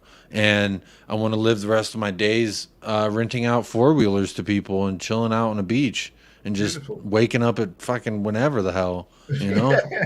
that's the plan, man. So if you don't mind, anyone want to super chat me 100,000 currency, hopefully not pesos, hopefully it's dollars, and then help me and my family relocate to Greece. That'd be fantastic. Vegemite is a spread, and it tastes like margarine mixed with soy sauce. Okay, that actually sounds good. It kind of sounds good. I like it. It's got a tank to it. Eating the vermin that eat the vegetables would taste better than Vegemite. So Scott's had Vegemite and does not like it. Is it like Marmite? Yeah. I've heard of Marmite, never had it, but I've heard of it. Have you guys watched King of the Hill? Of course. Being in Texas, in schools, they show it to you at a young age so you know how people perceive Texas. But I'm assuming you haven't seen King of the Hill. No, me not. No. Dag nabbit, Bobby. And it's like King Hank Hill. He's like, sells propane and propane accessories. All I saw in Texas was people saying, you go into a shop and the first thing they'd say to you in casual conversation is, see, they don't realize that we can succeed from the United States at any moment in time. That's what gives Texans the upper hand. That was pretty bad. It started out decent, but then It started out decent. It started out decent, but like most accents from untrained actors like us, you could have a word or two of brilliance, and then quickly, very quickly, the cliff, the cliff has given way, and surely you're falling down. So Messi did, he scored, and then he also hit a free kick that technically was an own goal. So he got robbed of another goal. So he should have a hat trick right now to lead the comeback, and they ended up winning on penalties. So no one's talking about Ronaldo now, are they? No, they're not. No one's talking about Ronaldo. That's a very good point. There was something else I wanted to show. Oh, real quick, Paul. Here's a video of Ainge reacting to Højbjerg. He screamed something. Fuck. I don't know what he said. But what? It's gonna start over in a second. Hang on. Hang on. I don't want to. There it is. Oh no, man! What'd you do, Pierre? Come on! You rabble. This man right here, Destiny Udoji. I want to talk about him. Just look at some of these stats real quick. All 61 of his pass attempts were successful. All 61 of them. 6 out of 6 ground duels won. And he wasn't just going the easy bloody pass all the time. No, he was weaving it through. Picking people out. Exactly. A couple of them were side to side, back to back. Let's be honest, but I mean, 61 passes, and he was a very progressive player. I liked a lot what I saw of him. Should we look at his heat map? Let's look at his heat map, Jacob. Let's look at his heat map. Was it? There it is. Look at that. What, he's burning a hole. Look at that. He's he's burning a hole there on the left side. So much that the defensive team, they want to stay away from those areas of the pitch. Wow. What a guy. How many tackles did he make? Because I always find that statistically laughingly low. It's always 3 tackles and 3 interceptions. Oh, well, that's good. Which is above average, because usually they hoe you on that. How many did Christian Romero get? How many tackles? Because I saw him out there 4. Yeah, he was a tackling machine out there today.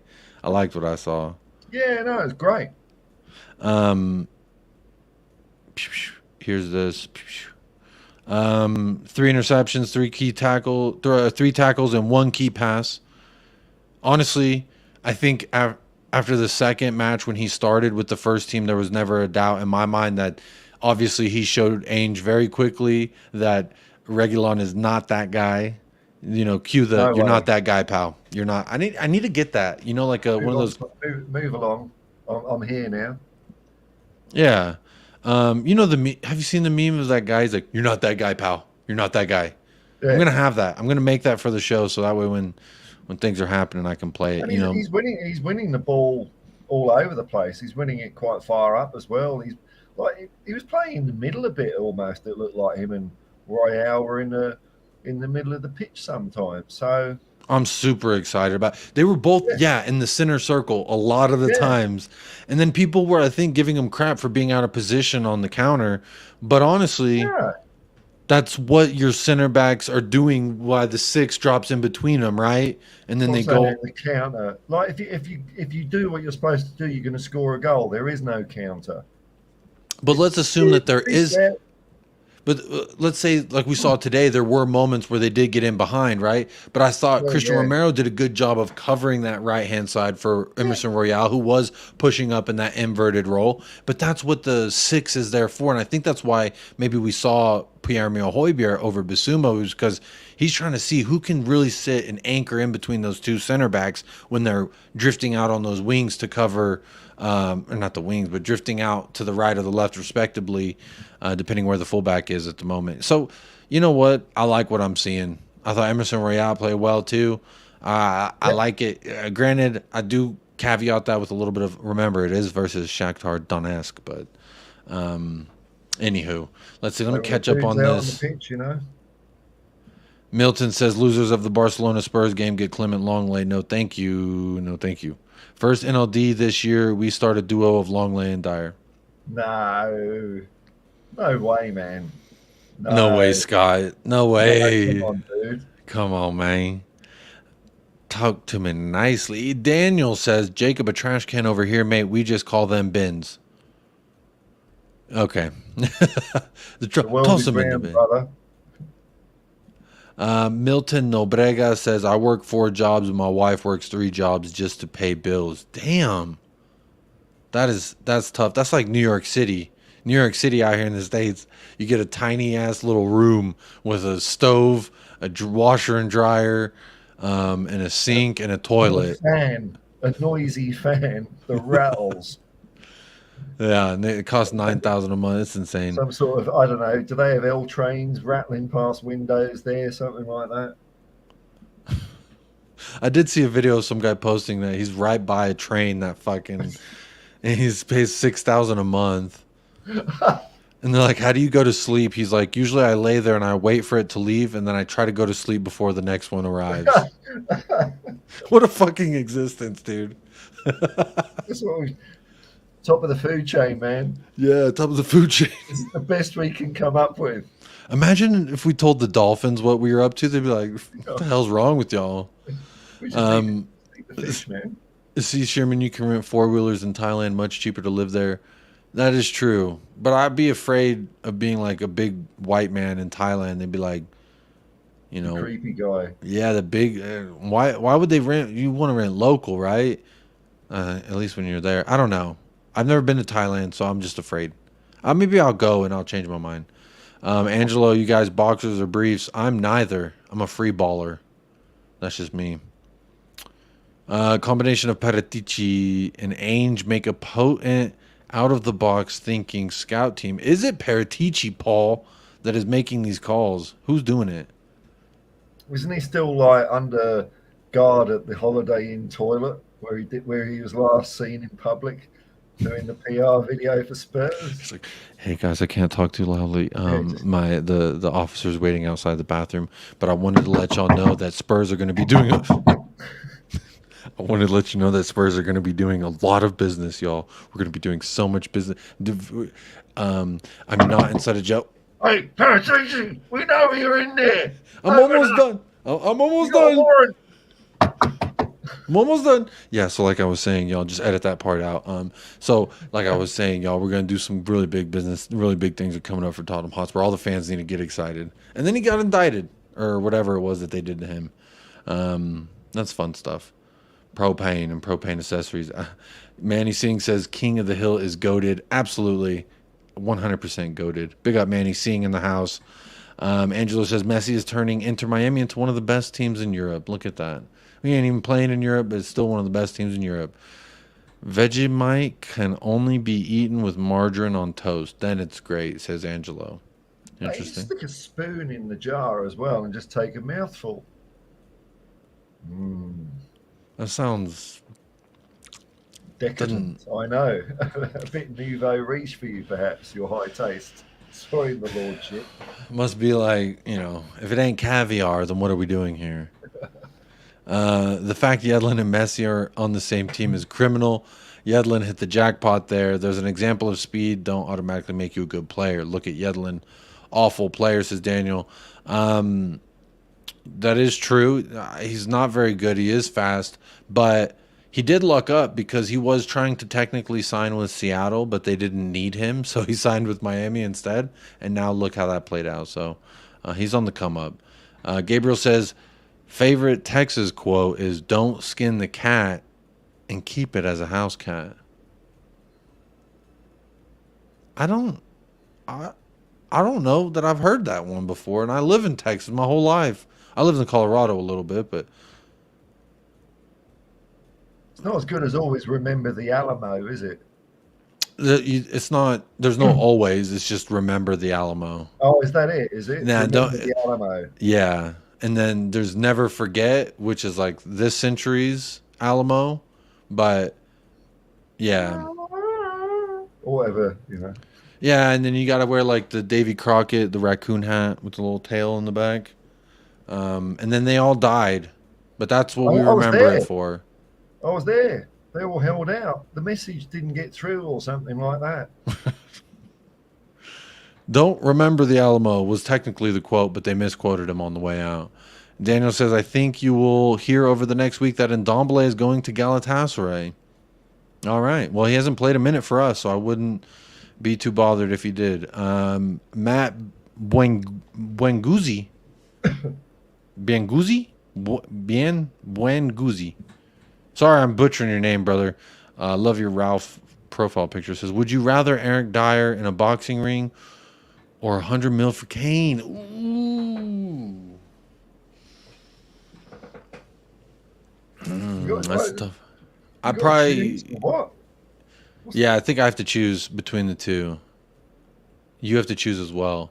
You get to fight Eric Dyer one-on-one in the boxing ring, or we sell Harry Kane for 100 mil. Right, you got to beat up Eric Dyer, haven't you? Absolutely. Yeah, 100% taking the Eric Dyer. Because then we get to keep Kane in this scenario as well. And you don't even have to have the alternative. What, a boxing match with Eric Dyer for... Yeah. See, Sherman, I've been in Texas for 300 years and I've never heard that. I don't know, I've never heard the saying. And maybe it's a rendition of that and like it was just a misquote, maybe. But big up, Gabriel. You both never had to get up earlier than 8 in your existences. Wobbles. Earlier than 8? What do you mean? Spurs play at like 5 a.m. For me, it's pretty bad. Milton Nobrega says, who will be your breakout player this season for Spurs? You're looking at him for me. I don't think Madison's going to break out. He's already broken out for Leicester. I think he's, isn't he? Yeah, I mean, you could argue Basuma because he kind of had a down season last season. So maybe Basuma's. Maybe Solomon? Solomon as well could be a potential breakout player. Maybe even Vicario Sicario. Yeah. I don't know. Venom.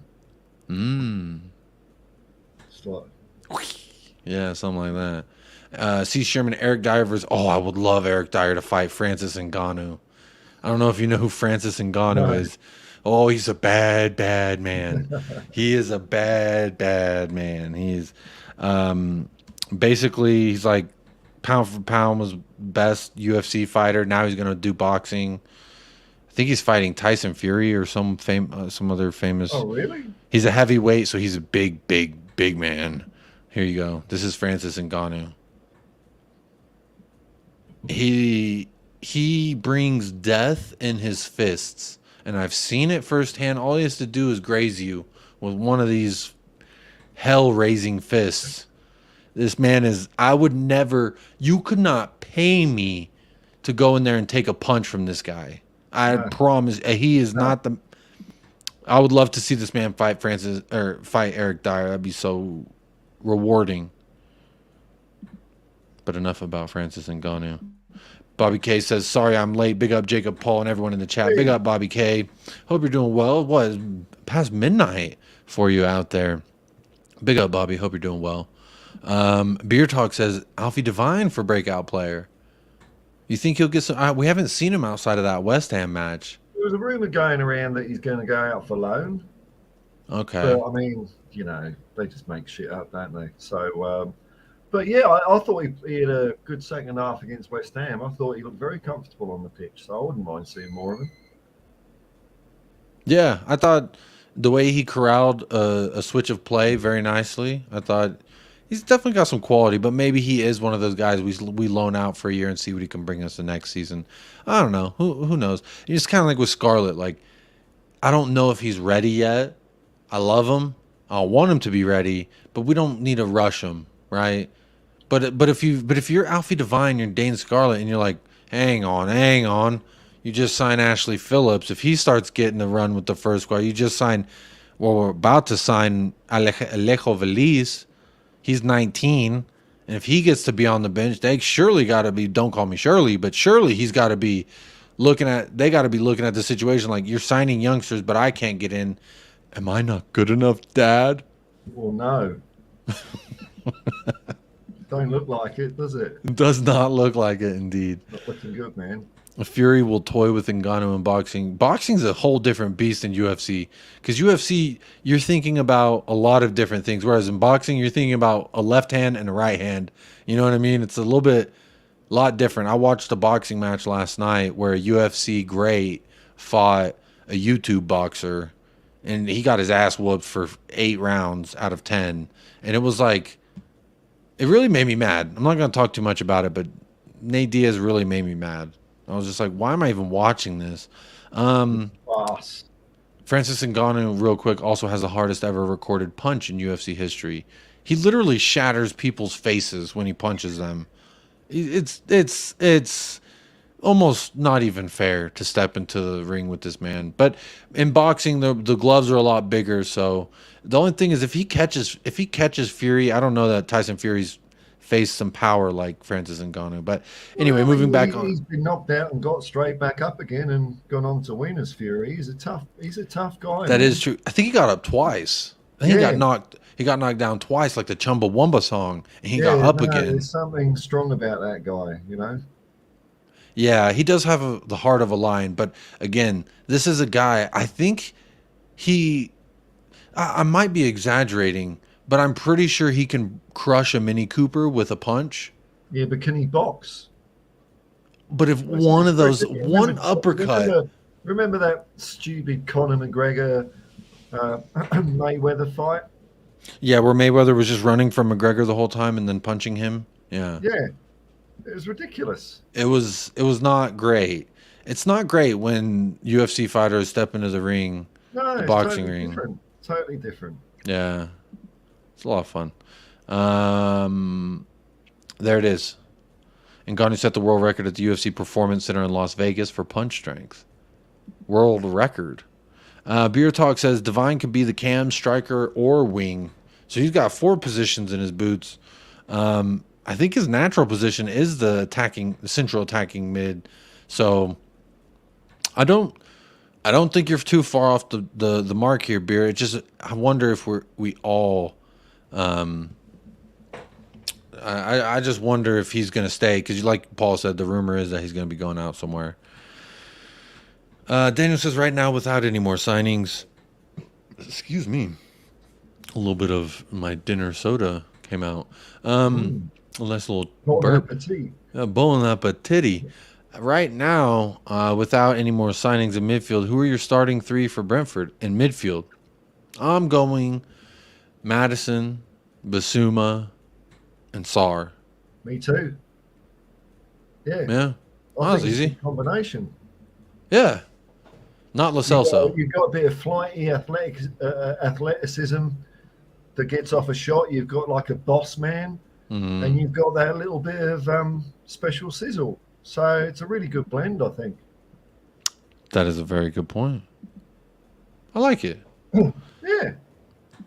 Ngannou was a striker only, said he couldn't wrestle, and he beat Cyril Gane in grappling with a torn ACL.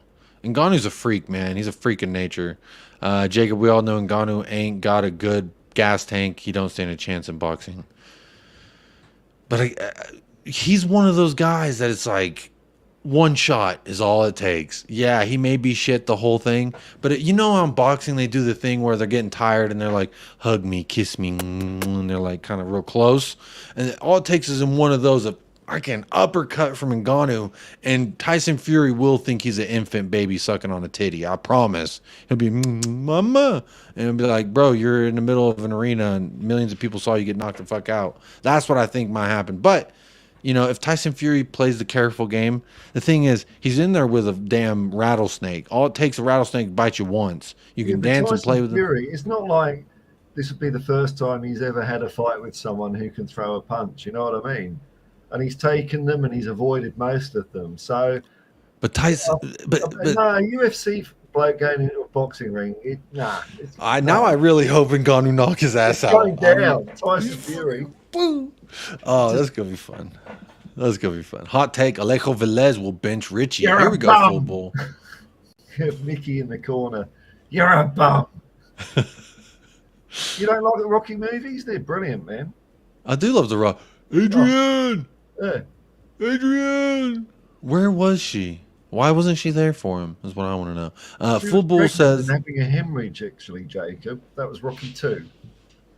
That was Rocky 2. Acceptable to miss out on your your husband's career, that your life was in I thought it was danger. at the end of the first one where after he won, he's like, Adrian, and everyone's like, Rocky, woohoo, and he's like, Oh yeah, Adrian. yeah, she was just at the back. Oh no, oh, okay, yeah, and She first was one. working her way up to the Okay, the front, but first one like, she was being a bit of a surely dickhead. she should have been in Yeah, VIP or yeah, something. I know, man. Yeah, What do fair you think enough. of Football's hot take here? Alejo Veliz will bench Richie.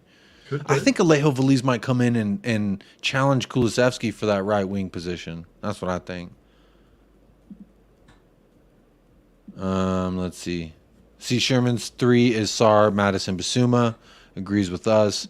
Milton Nobrega says, I hanged up my boots, but was a center back for 20 years and gave up 15 years ago, and I'll be better than Dyer. No doubt, man. No doubt. I guarantee I'll sign you up. Aren't they selling Lo Celso, says Beer Talk. I don't know.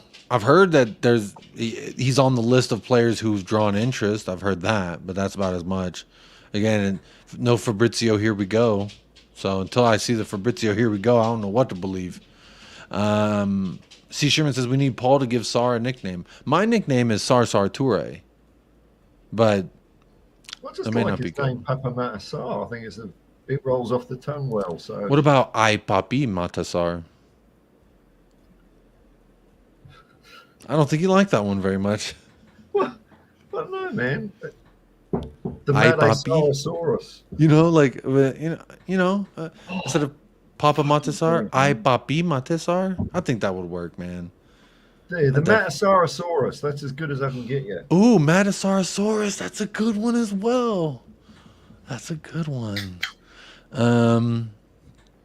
Gabriel says, Inu the monster, scariest boxer out there, said Mike Tyson.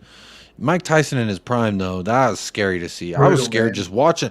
The way I love the thing he always said too was, as soon as I entered that ring, I never took my eyes off that opponent. And I was like, hell yeah. And then they show clips of him just like looking like he's ready to eat this man for breakfast. That man's scary. Tyson, young Tyson is scary. That era was kind of where sort of boxing stopped being good for me, because it was just after, like, it used to be on every Saturday. There'd be like another heavyweight boxing thing because they were trying to unify the titles, and Mike Tyson was slowly but surely just demolishing his way to the top. And then after that, it became all pay-per-view and all that sort of stuff, so it wasn't free to air. But those Mike Tyson fights where he'd, like, boom, 90 seconds, done. I'm going home now. It was amazing. He was so much better than everyone else. I remember they were saying at that time that people were asking Mike Tyson to please let the fight go longer because they just paid $60 for the pay-per-view, that's right, knocked his man. ass out in the first round. They're like, people couldn't even, hadn't even arrived at the arena yet, and the main event was already over. Yeah. That's crazy. I think they're talking to each other. Valise will play for the Premier League 2 team, says Sheerman. Maybe. We know he's not being loaned back out, so that's cool. I'm cool with that.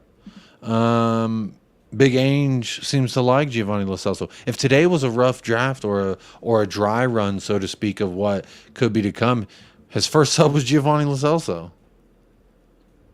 I mean, and Solomon, but he was part of the first substitution. I don't know. I don't know if he was like resting players for Barcelona or was just trying a different combination. I think he's like trying to run the football game as if it's a football game now by doing substitutions tactically. But whether that starting 11 is going to be his starting 11, I wouldn't know, man. Yeah. And I think that's a little bit of what I've said in the very beginning of the show is, maybe don't read too much or too little into these things when it comes to it. Tinfoil hat, man. Oh. Okay, should I get my hat? Should I go get my hat? I'll go get it. Got to you already in the space of this video stream. You've had a little knock on the door from the man in the black suit. The man's got to you. You're a productive member of society now. Welcome, Jacob. There are no lizard people. No. Definitely no lizard people. I just believe some people are better than others. Aliens are here. Milton Obrega says Matador Sar. Papa Matador? Papa Matador song. We can work with it. Tyson is a legend, says Bobby K. Absolutely. Yeah, man. He was my favorite just because he was. Give me I that see. ear. Muhammad Ali's my favourite. I can remember like the last bit of his career when he won the title for the third time, but it was just the guy. Yeah, he was. I'll never forget. It was like one of the biggest stories in news was boxer Mike Tyson has taken a bite out of Evander Yeah, Holyfield. Evander Holyfield. Yeah, Evander yeah. Holyfield's ear. There's a picture. It's like I a love pit it. bull. The fucking dog, man. I love it. Tyson's definitely a legend. Beer Talk says for Papa Matasar, call him Ant Flo. His Yeah, initials are like that. PMS. And Mike Tyson's one of those guys. Like, Jacob, would you take $1 million and you have one punch in the face from Mike Tyson? I don't know about you, but I just say no, because you'd be maybe in a wheelchair, you might be dead. You might not wake up from that. Yeah. Yeah. That's what I'm saying about Francis Ngannou. He's got that Tyson power, You reckon, that man? nighty Okay. night. I'm just saying. I'll try and find some of his best knockouts and just let you see this man's different gravy. I agree. Conor McGregor was never gonna beat Floyd Mayweather. That was a money grab. Nate Diaz fighting Jake Paul last night. I knew he was just gonna go out there and get beat up, but it was horrible to watch. And so yes, when these UFC fighters, there's been a couple of other UFC fighters get knocked out by YouTube boxers, so it's nothing foreign to see. But the thing about Francis Ngannou, I don't think he's gonna go out there and outbox Tyson Fury, the heavyweight champion of the world in boxing. I don't think he's going to go out there and outbox him. I'm just saying that one lucky just one light the touch paper, kaboom. I could definitely see the ref, because they look. Oh yeah, just like the like the cartoon. Yeah, it's nighty night. Jacob, your guy Errol Spence got absolutely destroyed by Crawford. Yeah, I know. Only reason Errol Spence is my guy, not because he's like a boxing phenomenon, it's just because he's from Dallas and he was in a pretty serious car accident one morning and I felt bad for him. Jacob's Tyson impersonation was fantastic. Can he do it again? Jump, monkey, jump. Play for the gallery. Never thought anyone would be requesting my impressions. We're an hour 50 in, and people are requesting my impression. I don't remember how I did my Mike Tyson impression. I don't know how I did. Just put a little list. Now, Keith, you little pigeons. He became a pigeon guy later on. Yeah. And there's a picture of now Keith with the pigeons. So that's kind of fun. I tell you more about the soul. You could really find yourself looking at these pigeons. See, Sherman, younger team is insanely talented, even more now with Phillips and Valise. Maybe best since the early 90s, according to Spurs Talk Show. Ooh. Whoa. Ooh. Big Shawnee boy. Sean has spoken. Sean has spoken. Andre Ward was my favorite boxer, says she, Sherman. Harry McGregor, I reckon. Ali would be looking down right now thinking, what the hell is happening to boxing with these Jake Paul-like boxers, making a mockery out of boxing. It's interesting, the debate of this, because there's been some boxing people that have looked at it and said they've brought eyes back to the sport and they've made it now a popular thing again.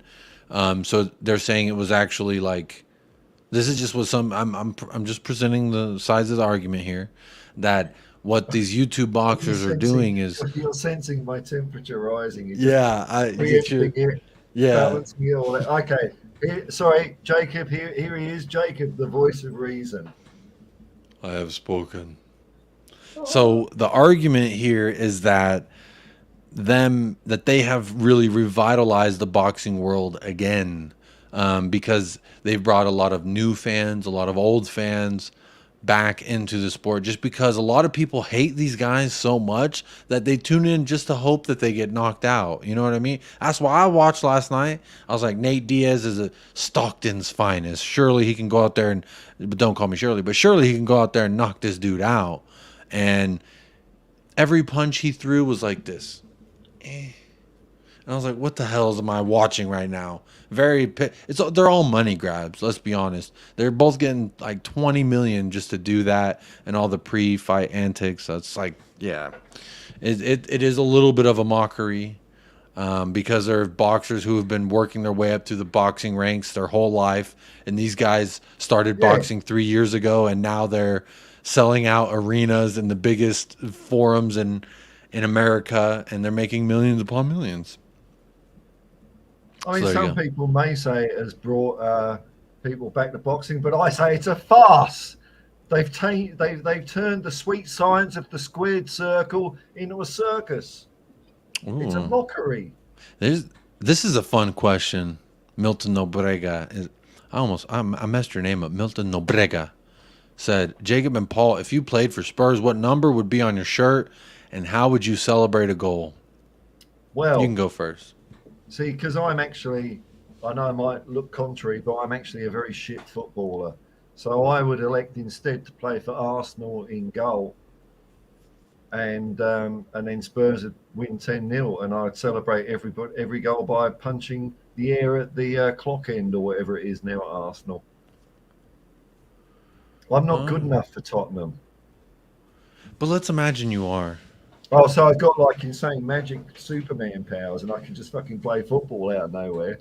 Yeah, because whenever I answer this question, when I answer this question, I'm imagining I am Zlatan.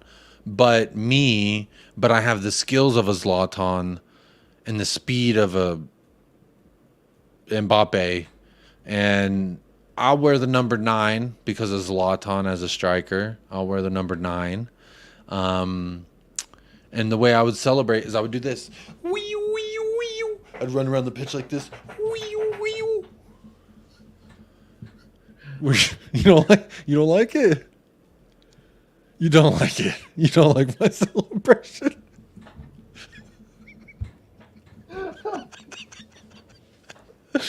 You don't like my celebration, Paul. That's okay. You don't think it'd be great? If I ran around the pitch doing that, Paul, you don't think it'd be great? No? No, I don't think Paul likes my Sally. No one likes my Sally, man. This is why they didn't let me play striker. They said they saw that celebration. They said, "Get your ass in the net. You belong back there." Well, actually, part of it is I thought show you this video on appropriate behavior. Don't peach people on the arse. Don't run around going wee wee wee. Like a little ambulance, but like a nibble ambulance. You know, it'd be fun. Stop. That's fun. Fun to think about what your celebrations. I mean, imagine that Champions League final. I just scored the game-winning goal, and I'm running around the whole pitch going wee you, wee you, wee you. That'd be your photo. That'd be your photo in the newspaper like that. That's how people will remember you. I'm in. They may even use the word, and it's a very rarely used word these days, but they might say the word iconic. They would say trailblazer. I would hope they say trailblazer. He paved a path unlike anyone before him. And then think about all the kids at the park. They score a goal, run around going wee wee wee. That'd be great. Yeah, Bobby liked it. Only one person liked it. Mountain Bushman, Zlatan is the best. He's my GOAT, personally. When they say Messi, Ronaldo, I say, no. Zlatan. He's got a good attitude, doesn't he? Yeah, it's just no one is a Zlatan. I am a Zlatan. He's the boss. Yeah. C. Sherman says, score a goal and do a Derek Lewis celebration. Derek Lewis celebration is pretty hilarious. I would play it if I didn't get copyrighted. But what he does is he jumps on the ground, he takes his pants off, and then he humps the ground. And then in the interview he says, "Tell my wife to get ready because I'm coming home to tear that ass up." So he's also one of his first interviews after he has the most knockouts in UFC history. This guy's hilarious, and he's also one of those guys. He's either going to knock someone out in the first round or he's going to get knocked out in the first round. I like fighters like that. you don't want to miss those fights because it could be over in a blink of an eye. But he's hilarious. He's a fun guy. Yeah, that's what it was, full bull. He took off his pants and they were like, why are you taking, in the middle of his interview, like, why are you taking off your pants? He's like, my balls are hot, Joe. You're like, well, fair enough. Well, you're going to stop him, are you? Go on. Excuse me, sir. Excuse me, sir. Portland Jacob Trailblazers. Yep. Shout out Damian Lillard. Jacob, Nate ain't the bad one in that last night. Jake handpicked. Nate ain't the bad one in that last night. Jake handpicked a UFC retiree just after Jake Paul lost to a boxer who's not even that decent. Nate took his payday last night. He deserves. Yeah, it's all just another fucking sign of the world just going to shit, man. Because I used to grow up, right, and I used to watch boxers like Sugar Ray Leonard and Thomas the Hitman Hearns and Marvin Hagler and all sorts of fighters across all sorts of weights that were brilliant. Azuma Nelson, Barry McGuigan, Mike Tyson, and people are watching this shit now. It's crap, man. It is appalling. Jake Paul.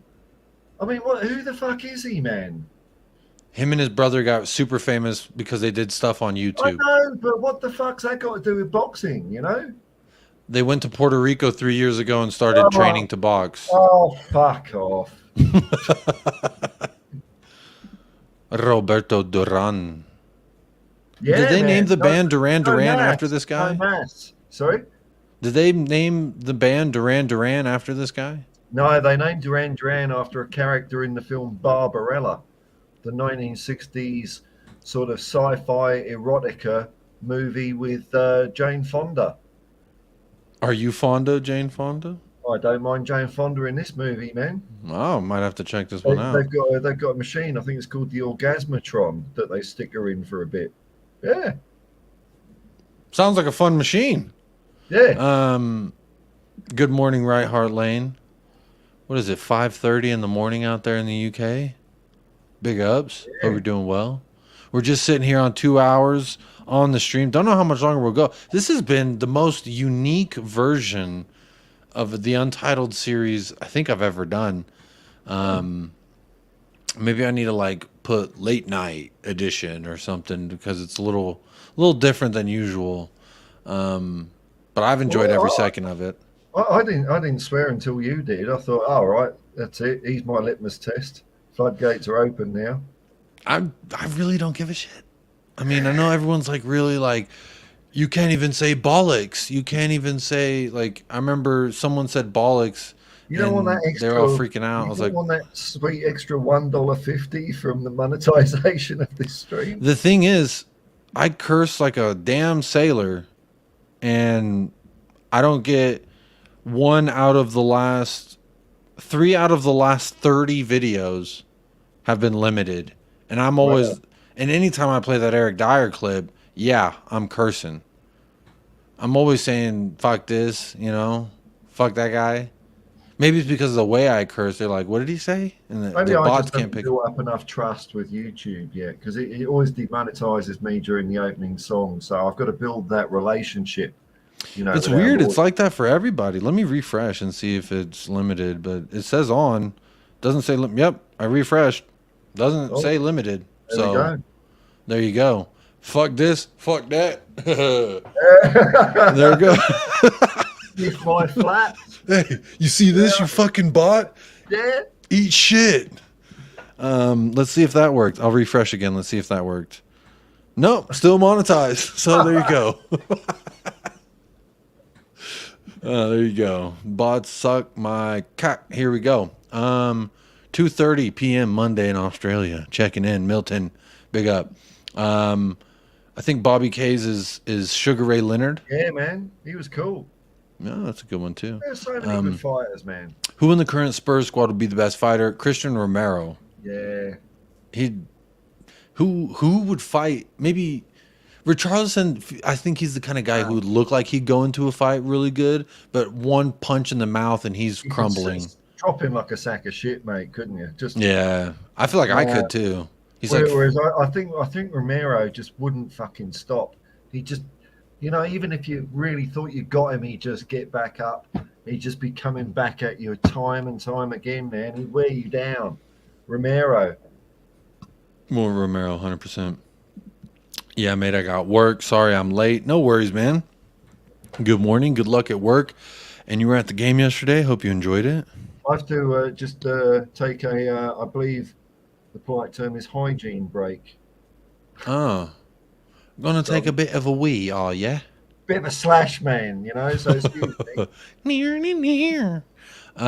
See, Shearman, all the disciplined fighter were in boxing 30 years ago, and now the most disciplined fighters go to the UFC. UFC today is what boxing was 20 to 50 years ago. I agree with that. UFC has definitely taken over in popularity. I'm a huge fan of UFC. I like watching people get kicked in the head, and it makes me want to kick people in the head sometimes. So I like it. I cannot knock it. Mountain Bushman, you guys are a great combo, very informative and entertaining. Thank you, Mountain Bushman. Big up yourself. Very blessed that you're here and always tuning in. Says I could watch you every day. Appreciate that. That means a lot because I like to have a good time here. I like to try and make it somewhat entertaining, but have a good time at the same time, and also talk about the beautiful game. Paul, do you watch Aussie Rules football? Looks insane. I'll star that and I'll ask him when he gets back. But big up, Right Heart Lane, and good morning. We are sitting here at 2 hours and 5 minutes. Again, I have no idea how long we'll go. I have nowhere to be, so I'm not really in a hurry. Got 39 likes and 43 votes in the poll. 4 people do not want to bring the free beer to the party. That's okay, though. You can do you. But please do hit that like if you haven't already, if you're watching live or on playback. If you're watching on playback and you're 2 hours into this, big up yourself at this very juncture because it's been a wild ride, this stream. Don't know how many of y'all will watch this long, but you know what? If you do, know that you are a goat. You are goated in all the word and all the sense. Question for you, Paul. Where else are they going to go for their Tottenham news? I don't know. The place where it's just all Tottenham stuff and you get yelled at. It'll be a fun time. I hate Spurs. Fuck you if you want them to do good. I just want to bash my brains in because I support Tottenham. I hope we get relegated.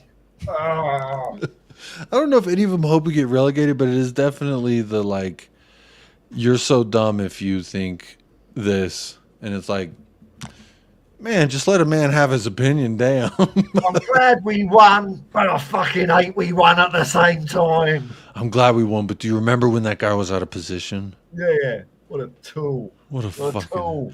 Gabriel says, Paul, do you watch Aussie Rules football? Looks insane. No, it's not been a sport I've really cottoned on to. I've watched the odd game, but I don't get it. And what is it? I mean, it looks good. People enjoy it, but just not my thing, I suppose.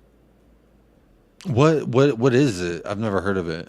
They play on this big circular pitch, and you can play with your feet and hands and tackle people, and you've got to get it through the sticks. You just run about and.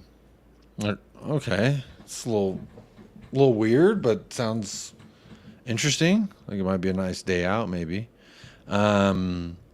C. Sherman says, "Who is your Van de Veen like pet prospect to replace Pierre-Emile Højbjerg as a DM if he gets sold?" I think he will.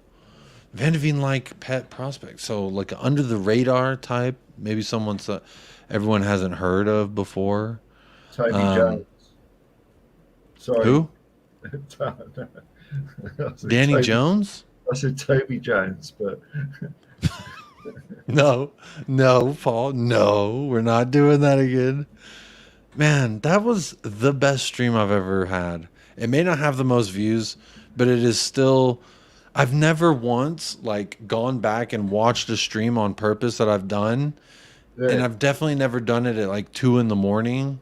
And that was the one stream where I went back and I was like, okay, I gotta watch this part again. When you're like, I was like, who plays Oliver Skip in our Tottenham Hotspur movie?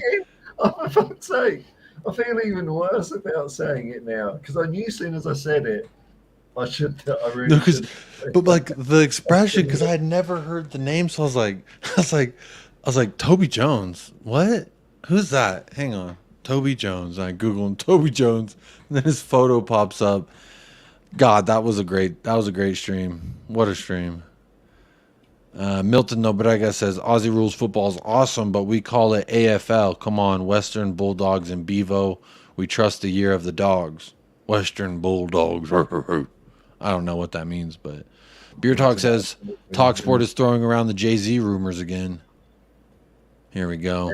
There they go, aren't they? Yeah. Maybe Beyonce's trying to get another concert. They just don't like us. Yeah, I think they just want to talk.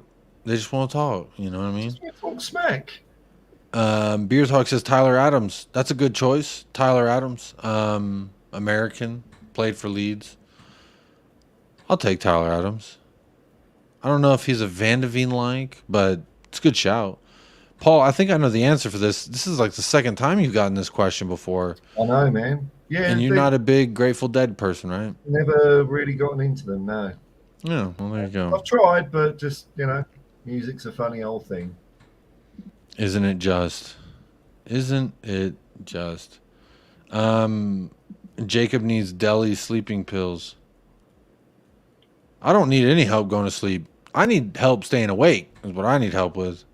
I've never had a problem. I'm telling you, I could do the most scandalous shit and I sleep in my bed more comfortable than Bambi sleeping on a nice meadow of flowers, Sleep has never come hard for me, so I definitely don't need no pills to help me with that. Every night I go to bed and I usually go to bed quite early and I think, I'll listen to a podcast. And every night, 5 minutes into the podcast, I'm asleep until the morning. So it takes me like a week to get through 1 hour of podcast.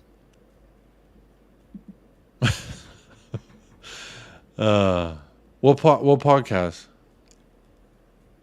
I'll tell you one I like. It's called The Final Guys. They do it's mainly horror film related, but it's mainly B movies, cult movies. Okay. Really good, really good. The Final Guys. The Final Guys. I'll throw one out there that I enjoy, a podcast I like to listen to that's not football related. The Last Podcast on the Left. They talk about all the macabre, true crime, UFOs, shit, cryptids. They're all over the. I love them. There's the only podcast I've ever been able to hang on to for a long. There's 3 guys on there. They're absolutely hilarious. I love them. I wish I could meet them. They're fantastic. At first, on the left, is it? The Last Podcast on the Left. Yeah. Okay. I'll give it a go. It'd be so fantastic if they ever heard this, but they more 100% will never hear this. But absolutely love that show. There's very informative. There's one guy who's like the brainiac, kind of like the weirdo nerd kind of guy. Then there's the other big tall dude from Wisconsin who's big and burly, but he's super in touch with his feelings kind of guy, and he's got the great voice. He's got the hosting voice. And then a guy named Henry, which he's the comedian. They're all technically have done improv and stand-up comedy and stuff, but not Henry Zabrowski. He's actually been in a few movies. He was in The Wolf of Wall Street. He was in a show called Your Pretty Face is Going to Hell on Adult Swim here in the States. He's been on a few things. But yeah, so great podcast. It's super funny, super informative. My wife hates it because they never can stay on the point.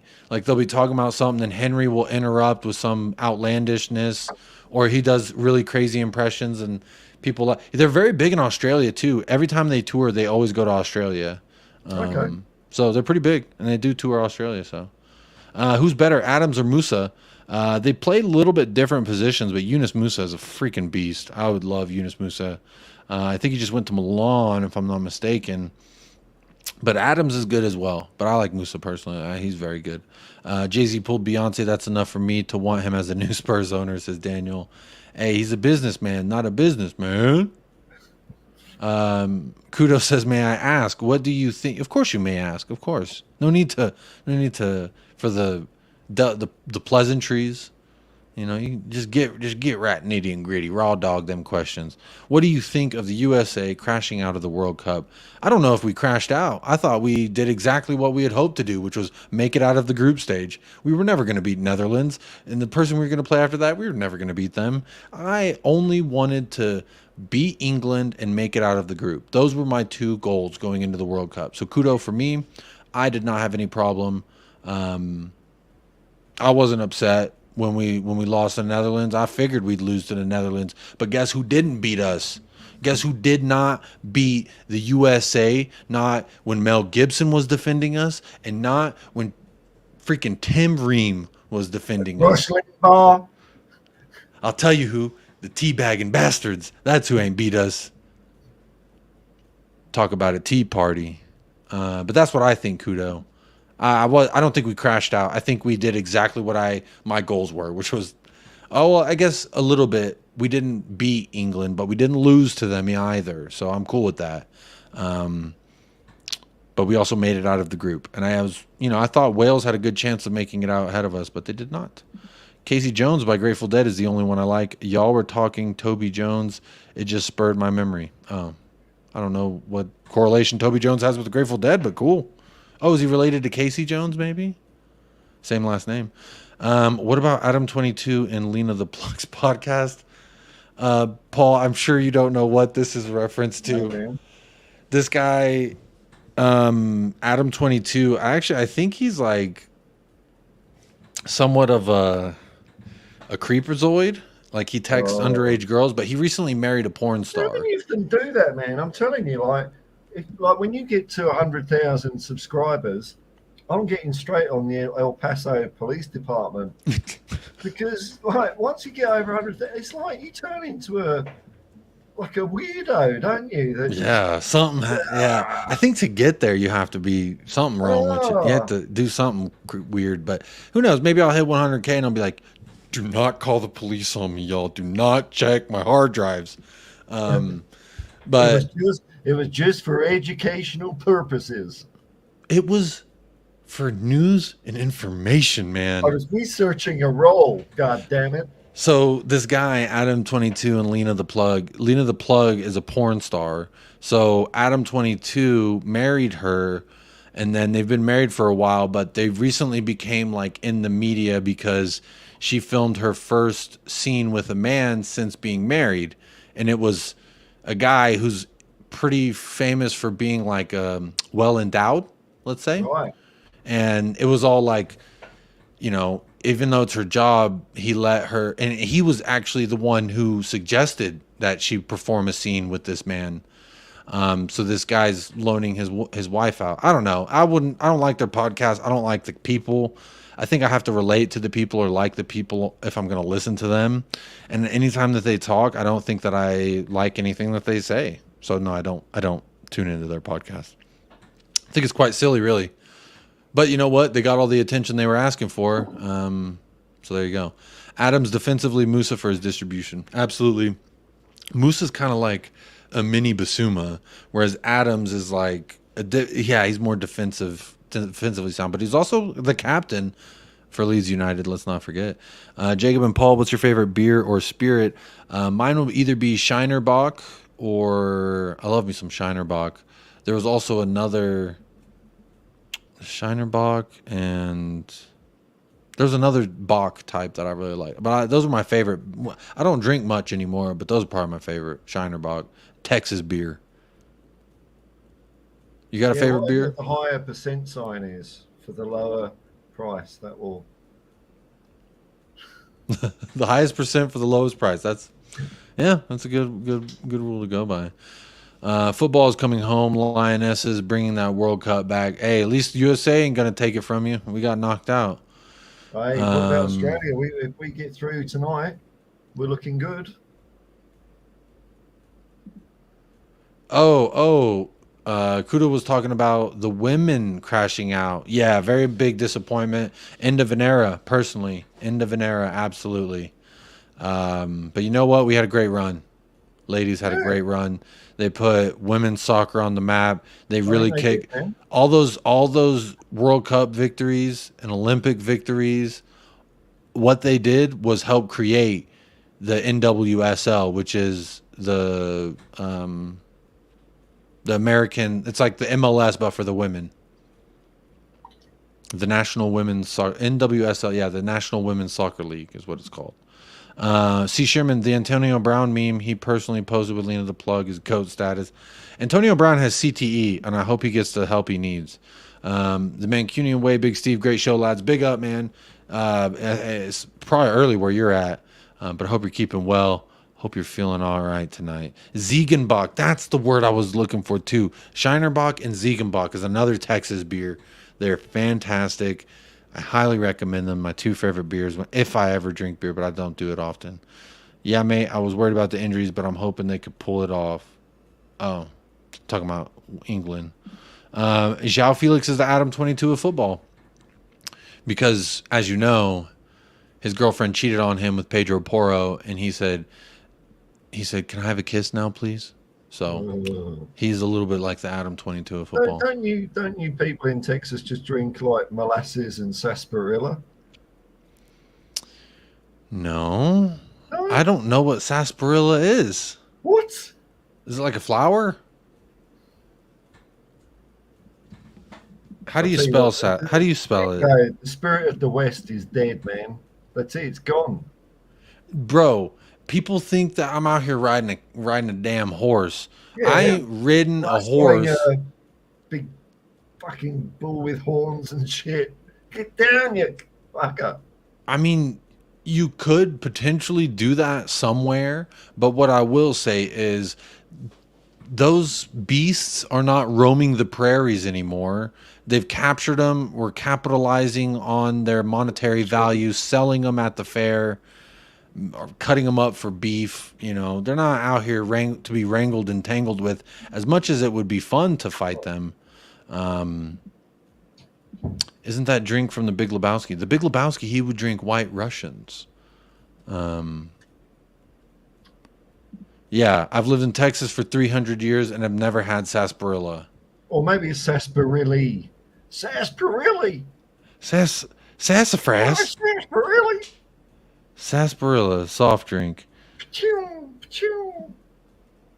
Sarsaparilla is a group of plants that grow in the tropical parts of the world. Texas is very much not tropical. Well, it's not my history, mate. Look at this. Why do people drink sarsaparilla? That's one of the top questions about sarsaparilla. Yeah. To treat hangovers or morphine addiction. Oh, is what. Never had either one of the. Well, I've had hangovers, but not the second one. It induces sweating. Yeah, I don't need help inducing sweating.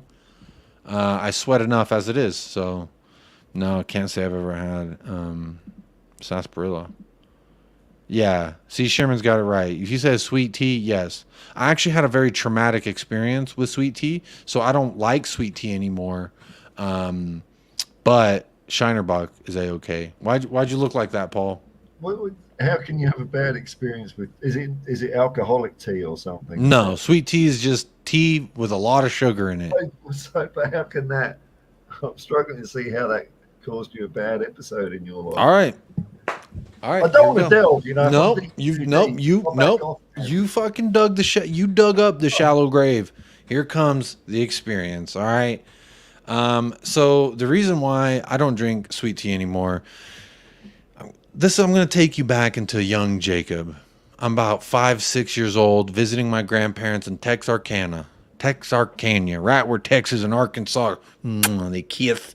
And there's a city right there called Texarkana, and that's where my daddy's from, and that's where my daddy's from, and that's where my man pappy's daddy's from, and that's where the pappy of my daddy's pappy grandpappy is from. So when I tell you, sweet tea is a staple of the culture there. It is very much, you don't drink sweet tea, they will put you on trial as a witch. So the setting is we're at lunch at my grandparents' house. Now, the way that this room is set up, let's say this is the dining room, right? And like, here's the table, and I'm sitting here with my back to the window. There's a window right here where my thumbs meet. And so the up here is the rest of the house. So I'm giving you like a sky view of the room because this is important now. With like a dining table in it. Yeah, so it's like a pop out room, and when they put the dining table in that. So I'm here, right? And it's a circular table. The window, yeah. And so my brother's sitting here, and my other brother's sitting here. So ostensibly, in order for me to get out of this room, I need one of them to scooch in or get out of the way. So I'm trapped, okay? Just setting the scene here. I'm trapped. All right? Nowhere for young Jacob to go. No, come on. Nowhere for young Jacob to go. And here's what happens. My brothers, we've been playing out in the Texarkana sweltering summer. And I guess they drank sweet tea way too fast or something, but one of them started to say, I don't feel so good. And then they turned to their right and then projectile sweet tea and other bits. And it's all, so for me, I'm sitting and it's right there, sweet tea spewing out of my brother like it's a fucking fire hydrant. All right. And so upon seeing this, my other brother is like, that's disgusting. Bah! Right here on this side of me. So now I have both of my brothers vomiting sweet tea and other bits of garment on either side of me. And I am ostensibly trapped between the moat of sweet tea vomit. So the smell of sweet tea and stomach acid is forever implanted into my brain. And anytime I smell sweet tea, it's always accompanied by my brain adding in that stomach bile. And so I can never drink the shit. I smell it and I want to throw up. So that's my trauma with the sweet tea. So there you go. A little bit of a story. Took 4 minutes to tell. Not too bad. Do you feel okay? I'll make sure we've got a bit of aftercare, you know. That's all. That's a deep breath. Better now. I'm better. I got up. Actually, technically, I remember crying. I just started fucking crying, and I was like, ah! My dad grabbed me out of there and was like, what the hell's going on over here? And, you know, yeah, man. Hashtag brave Jacob. Hashtag brave Jacob. Aussie Crocs and Florida Gators. Who wins? Sweet tea tears. Sweet teas are made of these. Aussie Crocs or Florida Gators. Paul. I'm gonna direct this to you because I feel like you've been to the States. You've seen Florida Gators. They can be quite spunky, but I've never seen an Aussie Croc. I've been to Florida as well, and I'm just wondering the fear factor of the locals. That's the only thing I can go on, and I think people in crocodile country in Australia are more wary of crocodiles than maybe Floridians are of alligators, but I might be wrong. No, you could catch the average Floridian dipping their head in an alligator's open mouth. That's how crazy they are out there. They're kind of wild, man. So. C. Sherman says the Crocs all day. I mean, to survive in Australia, you got to be a bad bitch. So, I would definitely say probably the Crocs. The best sweet tea is sweet, but not overly sweet, and is made at home, fresh every day, says C. Sherman. That's a true Texan right there. Bile and vomit. With chunks of lunch and fucking stomach acid, bro. Digesting bits of lettuce and shit. No, luckily we had Jacob. Yeah, my grandma. You don't want no sweet tea? Sweet. My sweet grandma afterwards, bless her heart. Honey, Jacob, you don't want no sweet tea, sweet boy? Oh. You don't want a glass of some nice cold sweet tea? I'm like, grandma, no. Come on now. A burger. There you go, a little snack for later. Texarkana is more Arkansas than Texas, though. I don't claim anything past Tyler as Texas. I claim as much possible as Texas because we are. I know they like to say California is the bigger state, but no, we're bigger. Gabriel says, I like Tottenham fans because you can't accuse them of jumping on the bandwagon or wanting to be fashionable or clout chasers. I find them to be genuine for the most part. Salt of the earth. Big up, Gabriel. Who do you support if you're not a Spurs fan? Appreciate the compliments. And yes, as an American, obviously I wasn't born into the fandom of Tottenham, but upon choosing my club, I was like, I'm not going to choose a city, obviously. Like, I feel like they're just like, you know, the fair weather, the hot commodity of the time. And you know what? Yeah, go ahead. Rehydrate, if you excuse me. Yeah, of course. Of course. We've been going for 2.5 hours. Quite a freaking marathon stream, if I'm honest. But yeah, I definitely didn't want to be a bandwagon fan or jump on like what the latest trend was. I wanted to have something true to myself. Plus, Kane and Son, it was just too hard to say no. Kane, Son, and Poch was just too hard to say no. Yan and Toby, Kyle Walker, Danny Rose, come on, talk to me nicely.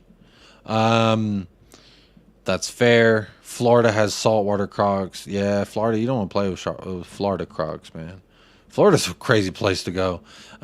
Milton says, I was the same with shrimp. Ate 2 pounds, got sick, woke my parents up, told them I was sick, spew all over them in bed.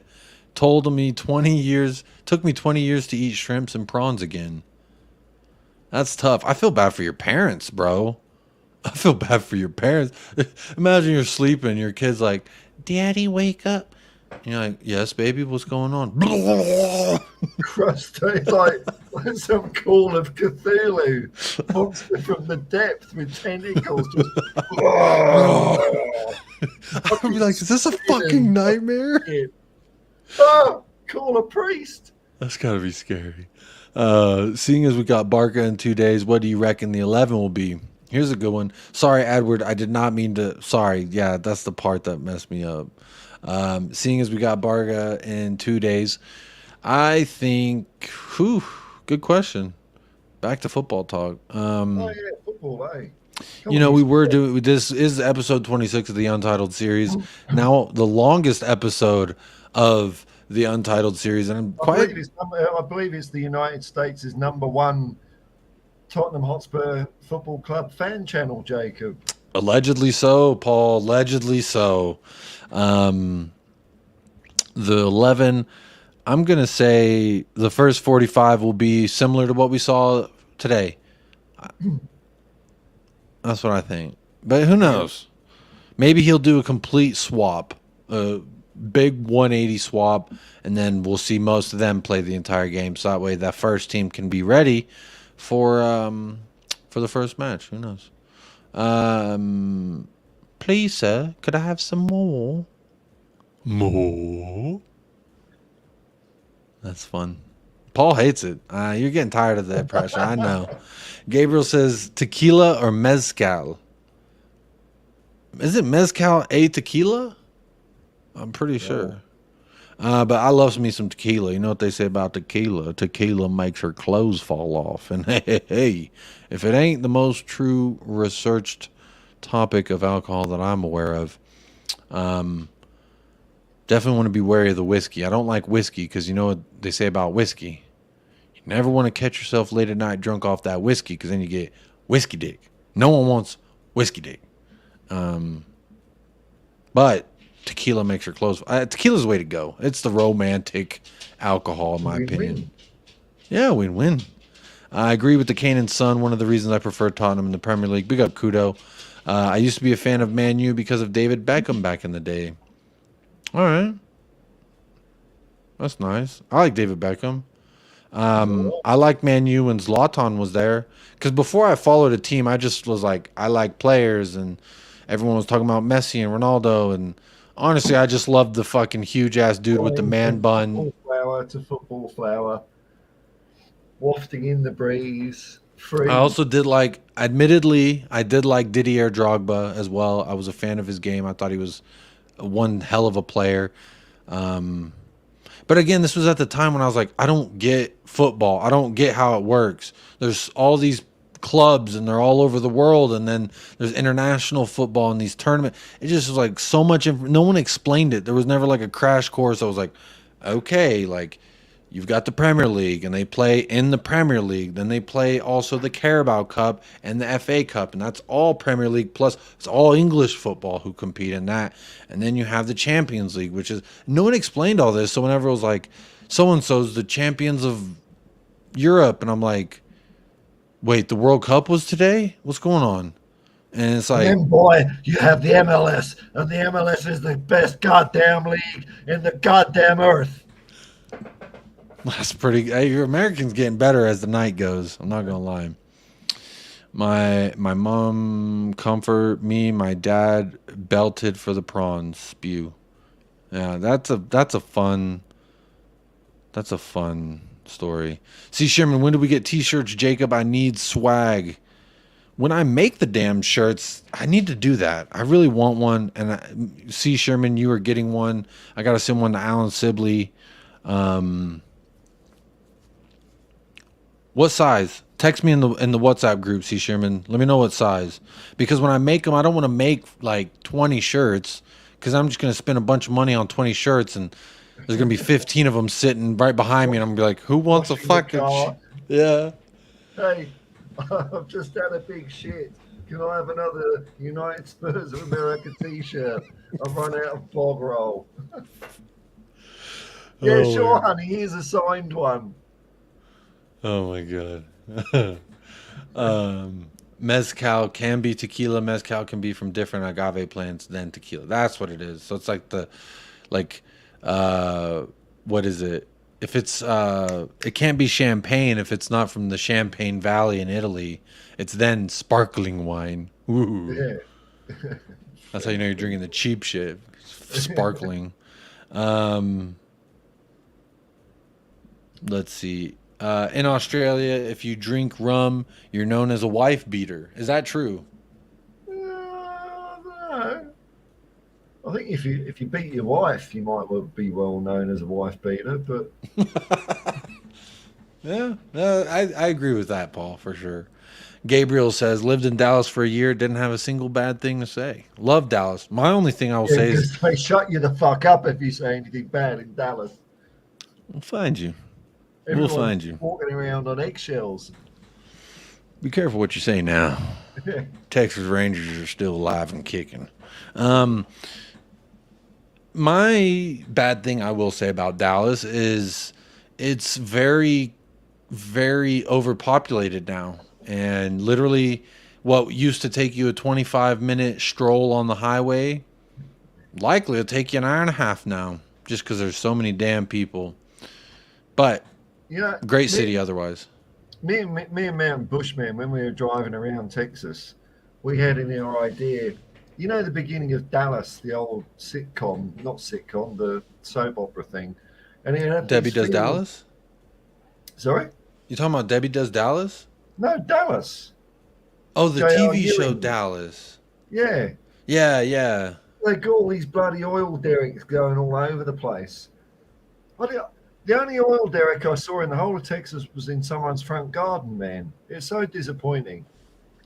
But anyway, back to Tottenham Hotspur. Sorry about that, man. Oh yeah. I didn't really understand much back then. I just liked David. Fair play. Hey, fair play. So I was watching it with my cousins. Fair play. Only girl amount boy liking football. Only girl among my cousins who liked football. Back then, I was mostly into the World Cup. Agreed. What really put me to want to understand what was going on was, I can't remember the year now, but it was when USA was actually doing halfway decent in the World Cup. Landon Donovan did something nasty to Algeria. It was a great time. I was in a bar. It was going crazy. And I remember being like, if this is what this is like sign me up. Sign me up. And I was like, I really need to find a freaking team. But like, I'm looking at the logo. I'm like, FC Dallas. What the fuck is this? And I go, how much are a ticket? $17 gets me in the door. Gets me $30 and I can sit in the front row. Wonder how good the product is on this. It's kind of my... So, but you know, big up. I like the World Cup. Big up, Kudo. Sharing a little anecdote. It's been a sharing kind of night, hasn't it? Yeah, Yeah, you know. This could be the GOAT stream, says Mountain Bushman. Did you see that pop up with Jacob stream that we did? Was it pop up with Jacob? What was it? What, the movie one? Yeah, I think it was Yeah, pop up with Jacob. I sent him the clip. Yeah. Oh, yeah, that was my favorite stream I've ever done, ever, was when we casted the Tottenham Hotspur movie. That was too much fun. I love that stream so much. Milton wants a medium shirt. I guess, Paul, what I could do maybe for the Australian people who want shirts, I could just send them to you, and then maybe it's cheaper if you send them. I don't know. We'll work it out. We'll figure. We got to make the shirts first, and then we'll figure out how we work, man. I've never sent anything to Australia. Can you send me a baby kangaroo? You need a supply chain consultant. Is that a thing in Australia, like a law? No, it's like people that go around. Oh, I was like, is some kind of legality in Australia I was unaware of? That's interesting. Dallas is too congested. Yeah, it's that's why I live out here in El Paso. Less people, less commotion, but there's still a lot of dust. Yeah, a lot of stuff going on. Dallas with J.R. Ewing. Oh, the show? Yeah. Okay. Jacob, is Texas expensive to live? Need a new home? Certain parts not very expensive. Texas is a place where a lot of people have been relocating to because of the taxes. If you make a good amount of money, they don't take too much of it, and the cost of living is relatively low. So, but it is getting more expensive. I remember when rent used to be like $600 a month, and now you'd be lucky if you found anything under $1,000 a month. I'm talking about apartments. Homes, you're looking at 25, depending if it's a mortgage, you know. Yeah, it's crazy. See, Sherman, I grew up in the original oil country of Texas and North Texas. Plenty of pump jacks there, literally everywhere. Exactly. They started removing them once they sucked all the sweet money juice out of the earth. So then they moved those things. Because I remember at one point, my stepdad got a fat-ass check from the government because they went around the neighborhood and was like, hey, if we can frack underneath your home, we'll give you this fat-ass check. And they did. And don't worry about your children coughing. That's perfectly normal. We're just going to suck the dinosaur juice out of the earth. Just chill out. Don't worry about it.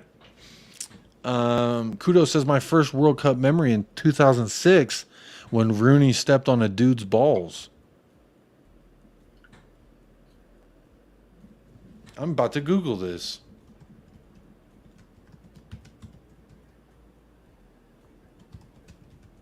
Did you see this? I don't know. I didn't see this. I can't remember that one. My earliest World Cup memory is 78.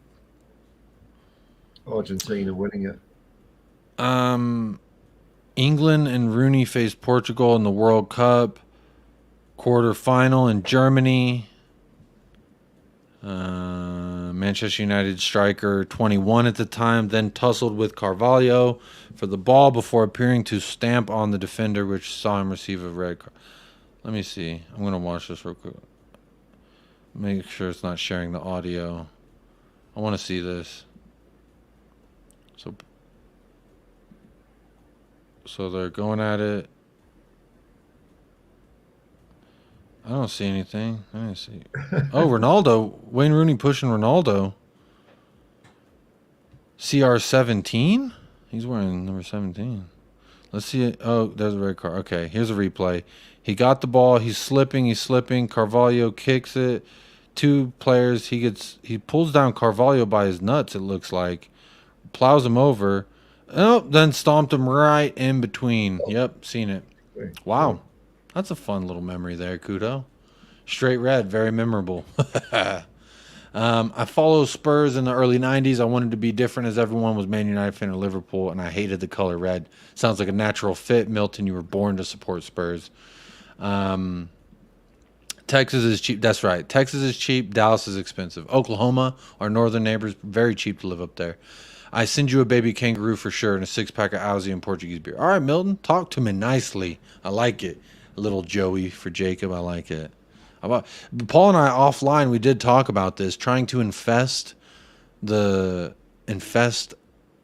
the El Paso area with a bunch of kangaroos Yeah, they love because it out there. I I just think think, they would. I think they'd love it out here. I'd love it if they lived out here. It'd be so much fun. I yeah, worked in Klama, and houses are 4 to 7 million.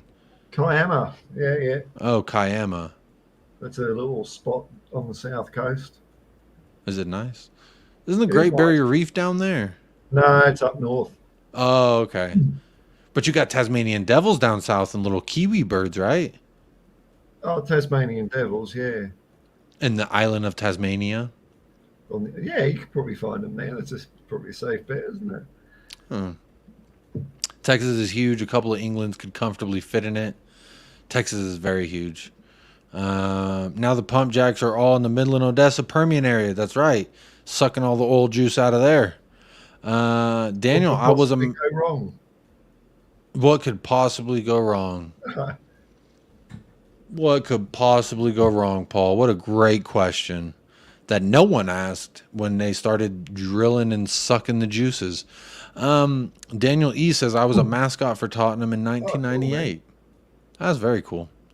Whose hand did you hold? Did you tickle the inside of their palm? I like to do that when I meet someone for the first time. You shake hands, you give them the little, Unnerving. yeah, and they're like, oh, whoa, what was that? And you're like, oh, What was excuse that? me, I thought that was you. And nice little fun game, mental games. Let's see. You can buy a mansion in parts of Texas for 500K. Yeah, out here in El Paso, my wife loves. I hate doing this shit. She'll look online at all the houses for sale, all the nice ones. There's a street here, Rim Road. It's where all the fucking houses look like Johnny Depp designed them or something, and it's like just a whole street of it going all the way up Franklin Mountain, and it's like all these really super nice houses. And you look, some of them 500,000 to like 2 to 4 million is kind of the range. You can get a nice ass house out here, Milton, for 500,000. I guarantee that. Are there any bears or cougars in Texas? Absolutely, cougars. I haven't seen any bears, but cougars, bobcats, coyotes, all them out here for sure. Deer, deer, yeah. You can pick yourself up a cougar from the tit for tat bar. Yeah, all the cougars you get in the ads, whenever you go to naughty sites, are like local cougars in your area looking to fuck. And like that's always fun because it's like this isn't true, and it's probably some 40-year-old sweaty man in a hotel eating Hello, pizza. love. Hello, love. You want to meet up for a romping? And it's like, come on, man, this ain't. What are we doing here? Um, yeah, I had something Tottenham related, but we're almost on fucking 3 hours, dude. Oh wow. Yeah, we've been at it for a little bit, Paul. I might have to call it a night soon. I think, man. Yeah, I definitely need to. It's past 11 p.m. here. It's approaching midnight. Um, and I have But yet in to. short, just to wrap a bow or tie a bow on this wonderful treasure that has been your stream. Were you like generally happy about how we played against Shakhtar? Is it you're all right with it, or reservations, or You how you know, go? I thought that in the second half we looked more tired. In the first half, it seemed like our press was like on it, like the press was just on it. But then the second half, it kind of seemed like we were more tired.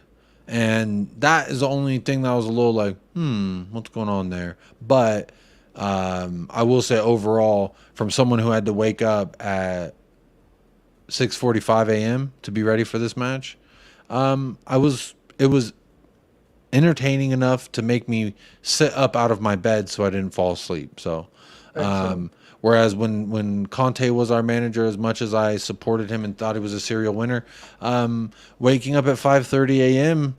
was very, very difficult, and Oh staying yeah, awake watching the like, and then I'd like kind of drift off, have a little earbud in my ear, and kind of start drifting off, and then I hear like goal for Bournemouth or whatever. Leeds have scored. And it's like, the hell's going on? Wake up at halftime, we're losing. I'm like, what's going on here? So yeah, to answer your question, Paul, I did enjoy it. I liked what I saw. I had a good time. good man. I want to see more of it. I kind of like your approach, which is fuck it if we conceded a goal. As long as we don't concede more than we score, we're good. Yeah, so I like it. What about you? How did you feel about yesterday? Yeah, I thought it was pretty good. Pretty good.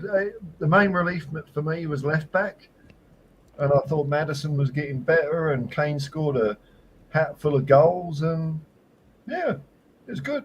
I Yeah, like the way we just controlled the game. We shut them up. So bring on Brentford.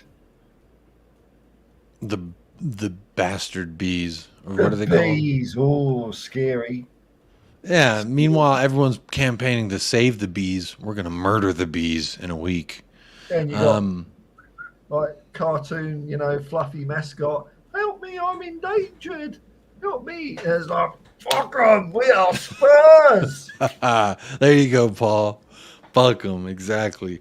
Right Hart Lane, how good was Matters and Udogi yesterday? I'm Yeah. calling him Ugoti. I don't want to put too much pressure on the young kid's shoulders, but to me, he's Destiny Ugoti. Not Udoggy. He's a goat, not a dog. But he is also a dog, like DAWG. I thought they were fantastic. My two shout outs for honorable mention of player of the match. Who's your player of the match, by the way? Well, I suppose it has to be Kane because he scored all those goals, didn't Yeah, he did. It's hard to go against the man who scored he? all Right them place, goals. right time. Yeah, but these are my two for if I, when I was a part of a panel on Irish Hotspur, it was like, who's your man of the match?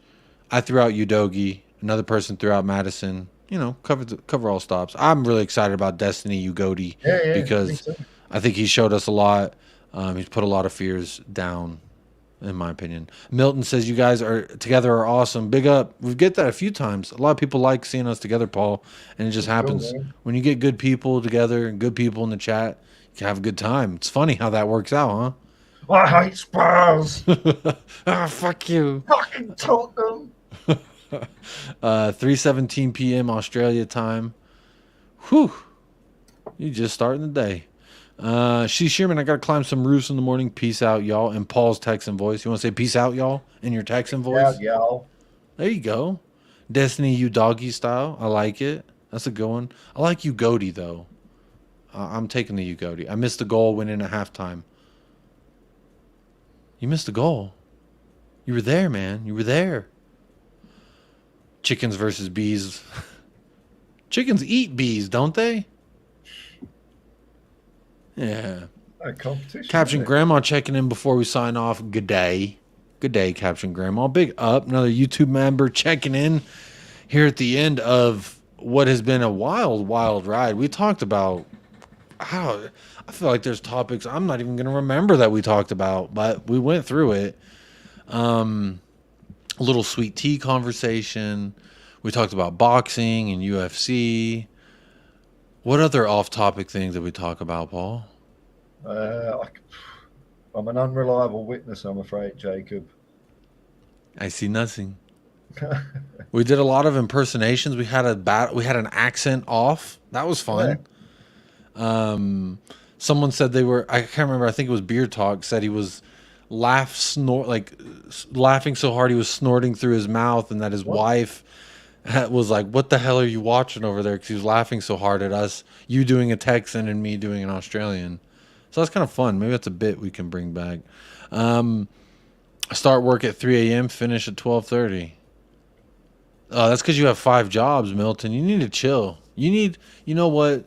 You need to just save up that money and move somewhere where the cost of living is lower and work less, man. My motto is work as little as possible to get by. Man. Do as little as possible. In life, I learned this when I got married and I was working a full-time job. I was like, I really spend more time with my fucking coworkers than I get to spend with my wife. And I was like, if I do 30 years of this, what's the fucking point of being married? What's the point of anything? What you look like, man. Look what it does to you. I mean, I would love to grow a beard, personally. I can't. So Don't flatter me with your, I know what you're up to. You're only saying that, so I say, yeah, but you've got so much hair. You can No, I try wasn't it. setting that. Yeah, it always comes back to your hair, mate. I know you. Just like you rub it in, don't you? Just like No, you're an internet that's not bully. at all what I was doing, man. In Ange we trust, absolutely. In Ange we trust. Edward says stomach acid is probably the what they remember the most from the conversation tonight. That's fun. Um, Milton says my wife has expensive taste. You, Divorce is expensive because it's worth it. spoken like a true king. Not saying you should do that, Milton. I hope you love your wife. I hope everything's good. United Spurs of America disavows its stance of any opinions United that Spurs of America does not stand by any statements that could have been or illustrated and displayed throughout the product of the show. Please understand your fair understanding. We believe in traditional family values at United Spurs of America. Sorry for you. We believe in the traditional. No, I don't. I don't really give two shits about that. I don't care about none of that, Paulie. But man, what a show! Wow, I don't even know how to end this damn thing. But I guess I should ask you, when are you live next? And I know, man. Probably tomorrow morning. I know whenever I feel like it. I love it. You can always catch me at Hotspur Hippie. Try and do a video every day, and that's it. Having fun. Boom. There's the link in the chat for the Hotspur Hippie. If you have not subscribed, go on over there. Hit the subscribe for Paul. Always a good time over there as well. There's the link. Hit it up if you ain't already. Again, thank you for everyone who's tuned in. We haven't had the largest amass of people watching, but you know what? Sometimes quality is more important than quantity. That's it, man. And I had a great time with everybody in the chat tonight. I had a great time with you, Paul. It was a howler of a time. I would not have gone 3 hours of a stream if I was not having a good time. So those of you who are here the entire ride, it was a wild ride, but I hope you enjoyed it as much as I did. Paul, I definitely enjoyed it. I hope you did as well. It was a lot of fun conversation. It was good fun, man. Always good fun. Question: can we see cork hats for the? What's a cork hat? It's a hat with the corks off the. Oh, the Australian one. I want one. I want one. Paul, I seriously want one, dude. Just make one. No, I want one from Australia with kangaroo fur on it. I don't know if we make them here anymore. I mean, if we probably did, but it's probably about $500. Or I can get you the shit souvenir one with like janky plastic ass corks that are just bright yellow with a map of Australia on each end, bright yellow shoelaces. I want one. Australia, right across the head. Australia. I want one. I want one really, really bad because I'm all in on the Ainge train. I want one, Paul. Just like I want that shiny decal on my jacket. Shout out Queen Ellie. Apparently she saw the jacket and she's working on getting me a hot deal for that jacket that you hate. So maybe in about a couple months I'll be able to wear that jacket for you, Paul, and that'd be great. Yeah. I can shine some light off of it, let it blind you a little bit. Well, hopefully in a couple of months I'll have more subscribers than you and I won't have to come here anymore. You fucking asshole. That's a fun inside joke between us. He always says he's going to do the YouTube move of as soon as he's surpassed me, he's just going to crawl over me, cut me off. And he's going to be like, Jacob, who? United Spurs of what? Yeah, it'll be a fun time. So please do keep subscribing here so Paul can come back, because once he surpasses my channel, it's it. He ain't ever coming. We'll never see him again. You could always come on mine then, you see. You bastard. You can climb over my carcass then. Yeah. Hey, Paul, when are you streaming? Can I Hey, Paul. Hey, Paul, I'm your best friend. Please, can I have some likes, Paul? Be like that. Milton, love you too, brother. Appreciate you always tuning in and always chiming in the chat. Appreciate you always being here. Says, love you guys. That's why I do not stay away from her. That's why I do stay away from her. That's why I do it. Stay away from. I don't know what that means, but Milton, good luck with all that. Maybe, hey, there's nothing wrong with the knockoff brand, in my opinion. It does the same. If it's like shoes, guess what? There's still two of them, and they go on your feet. If it's a purse, guess what? There's still an opening that you put your belongings in, and then a strap that you put it over your shoulder. So. Should be all right with little cheaper things in life. Beer talk with the sign off already. Quiz. Subscribe to you both, says Craig. Big up Craig, subscribing to us both, showing the love. Milton, great show. It was a wild one. I don't know that anyone who's going to wake up in the UK and they're going to be like, oh, a 3-hour stream with Jacob and Paul, wonder where this went. Must be breaking news. Breaking news, y'all. Go fuck yourself if you're a fan of Tottenham. It's like pissing razor blades supporting Tottenham. Razor blades. Pissing razor blades. Look, even the Man City fan having a good time. Laughs, Banta, and beer on my end. Great stream, lads. Manchester City fan had a great time. Caption Grandma, yeah, I want a cork hat too. You see, we all want cork hats, man. Maybe I should make United Spurs of America cork hats. Really sell it in on the merchant. No, I'm just kidding. Paul, I need a cork hat from you, from down under. It needs to be in the Australian sun, breathe the Australian air, and then put it on my head. But also, my head is very large, so I need the largest fucking hat you can find. You're picky now, aren't you? Oh, not too big, not too small. Fucking hell. No good deed goes unpunished, folks, Fucking take an inch, they take a mile, eh? Oh my god. Oh, that's why you take overtime at work. Man, don't be working overtime, man. Chill. You need to chill. Good morning, Derek. Says good morning, Jacob, and esteemed guest Paul. Derek, you've missed. It's been a wacky one. We talked Tottenham. We talked a lot of other stuff, and then more Tottenham, and then more stuff. Shared some anecdotes. Did some impressions. It's been a whopping 3 hours of a stream. We're literally about to hit 3 hours. Big up Jacob and Paul, says Mountain Bushman. Big up Mountain Bushman being here the whole time. And also for, being Paul's friend. That means a lot to me as well. Because anyone looking out for my friend Paul is a friend of mine. So thank you for always being here. Get him the cork hat, Paul. Large. Thank you, sir. Ron Viniak, great show. Big up, Jacob. Big up, Ron. Thank you for tuning in. Fuck you, Ron. Thanks, man. Yeah, no big ups to Paul. Yeah, Go subscribe to the Hotspur Hippie right now. Kiss my ass, have an apple, mate. Ass flavored apple, huh? Oh, sounds. Let's see. I am going to end the stream. I'm going to end the poll and then I'll end the stream. Thoughts on the match? 56% entertaining, but holes need filling. All right. Yes, they do. Talk to me nicely. And then second place, we balled out with King Kane / Ainge. I like that.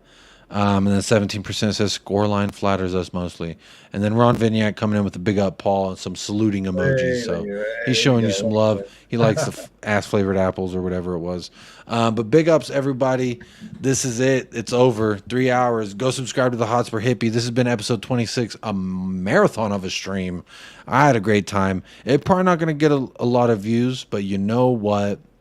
I don't care. Because when I have a good time, that's what I got in this for. I got in this to have a good time and have good chats. And that was a lot of fun. That was a lot of fun. I got to be 100% honest. Derek says 6:30 a.m. here in England.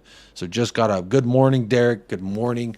I hope your day is filled with many smiles, many happiness, and many good news. And immaculate vibes. That's what I want for everybody. That's my final thought today. Immaculate vibes for everybody. You get immaculate vibes. You get immaculate vibes. You get immaculate vibes. That's what I want to see. So, Paul, I hope for the rest of your day you have immaculate vibes as well. Thanks, man. Big up Full Bull in the house. Been here the whole stream. Well, most of it anyway. Says big up Jacob Dyer and Paul Postica. See, you give him a cool ass name and you give me a very bad one. I don't think you like me, Full Bull, but that's okay. I think the public have spoken. The public have spoken. But big ups, everybody. Again, if you're watching this on playback, I remember at 2 hours, I was like, wow, if you're watching this on playback. But if you hit that milestone, and then you're now here at the 3 hour mark on playback, which I don't think many of you will be, but big up yourself right now. And I'm giving you a virtual hug. Come here. Give me it. Yeah, there we go. All right, y'all. That's going to do it. As always, stay fresh, stay blessed, up the lads, and come on, you Spurs. And Paul? Coast.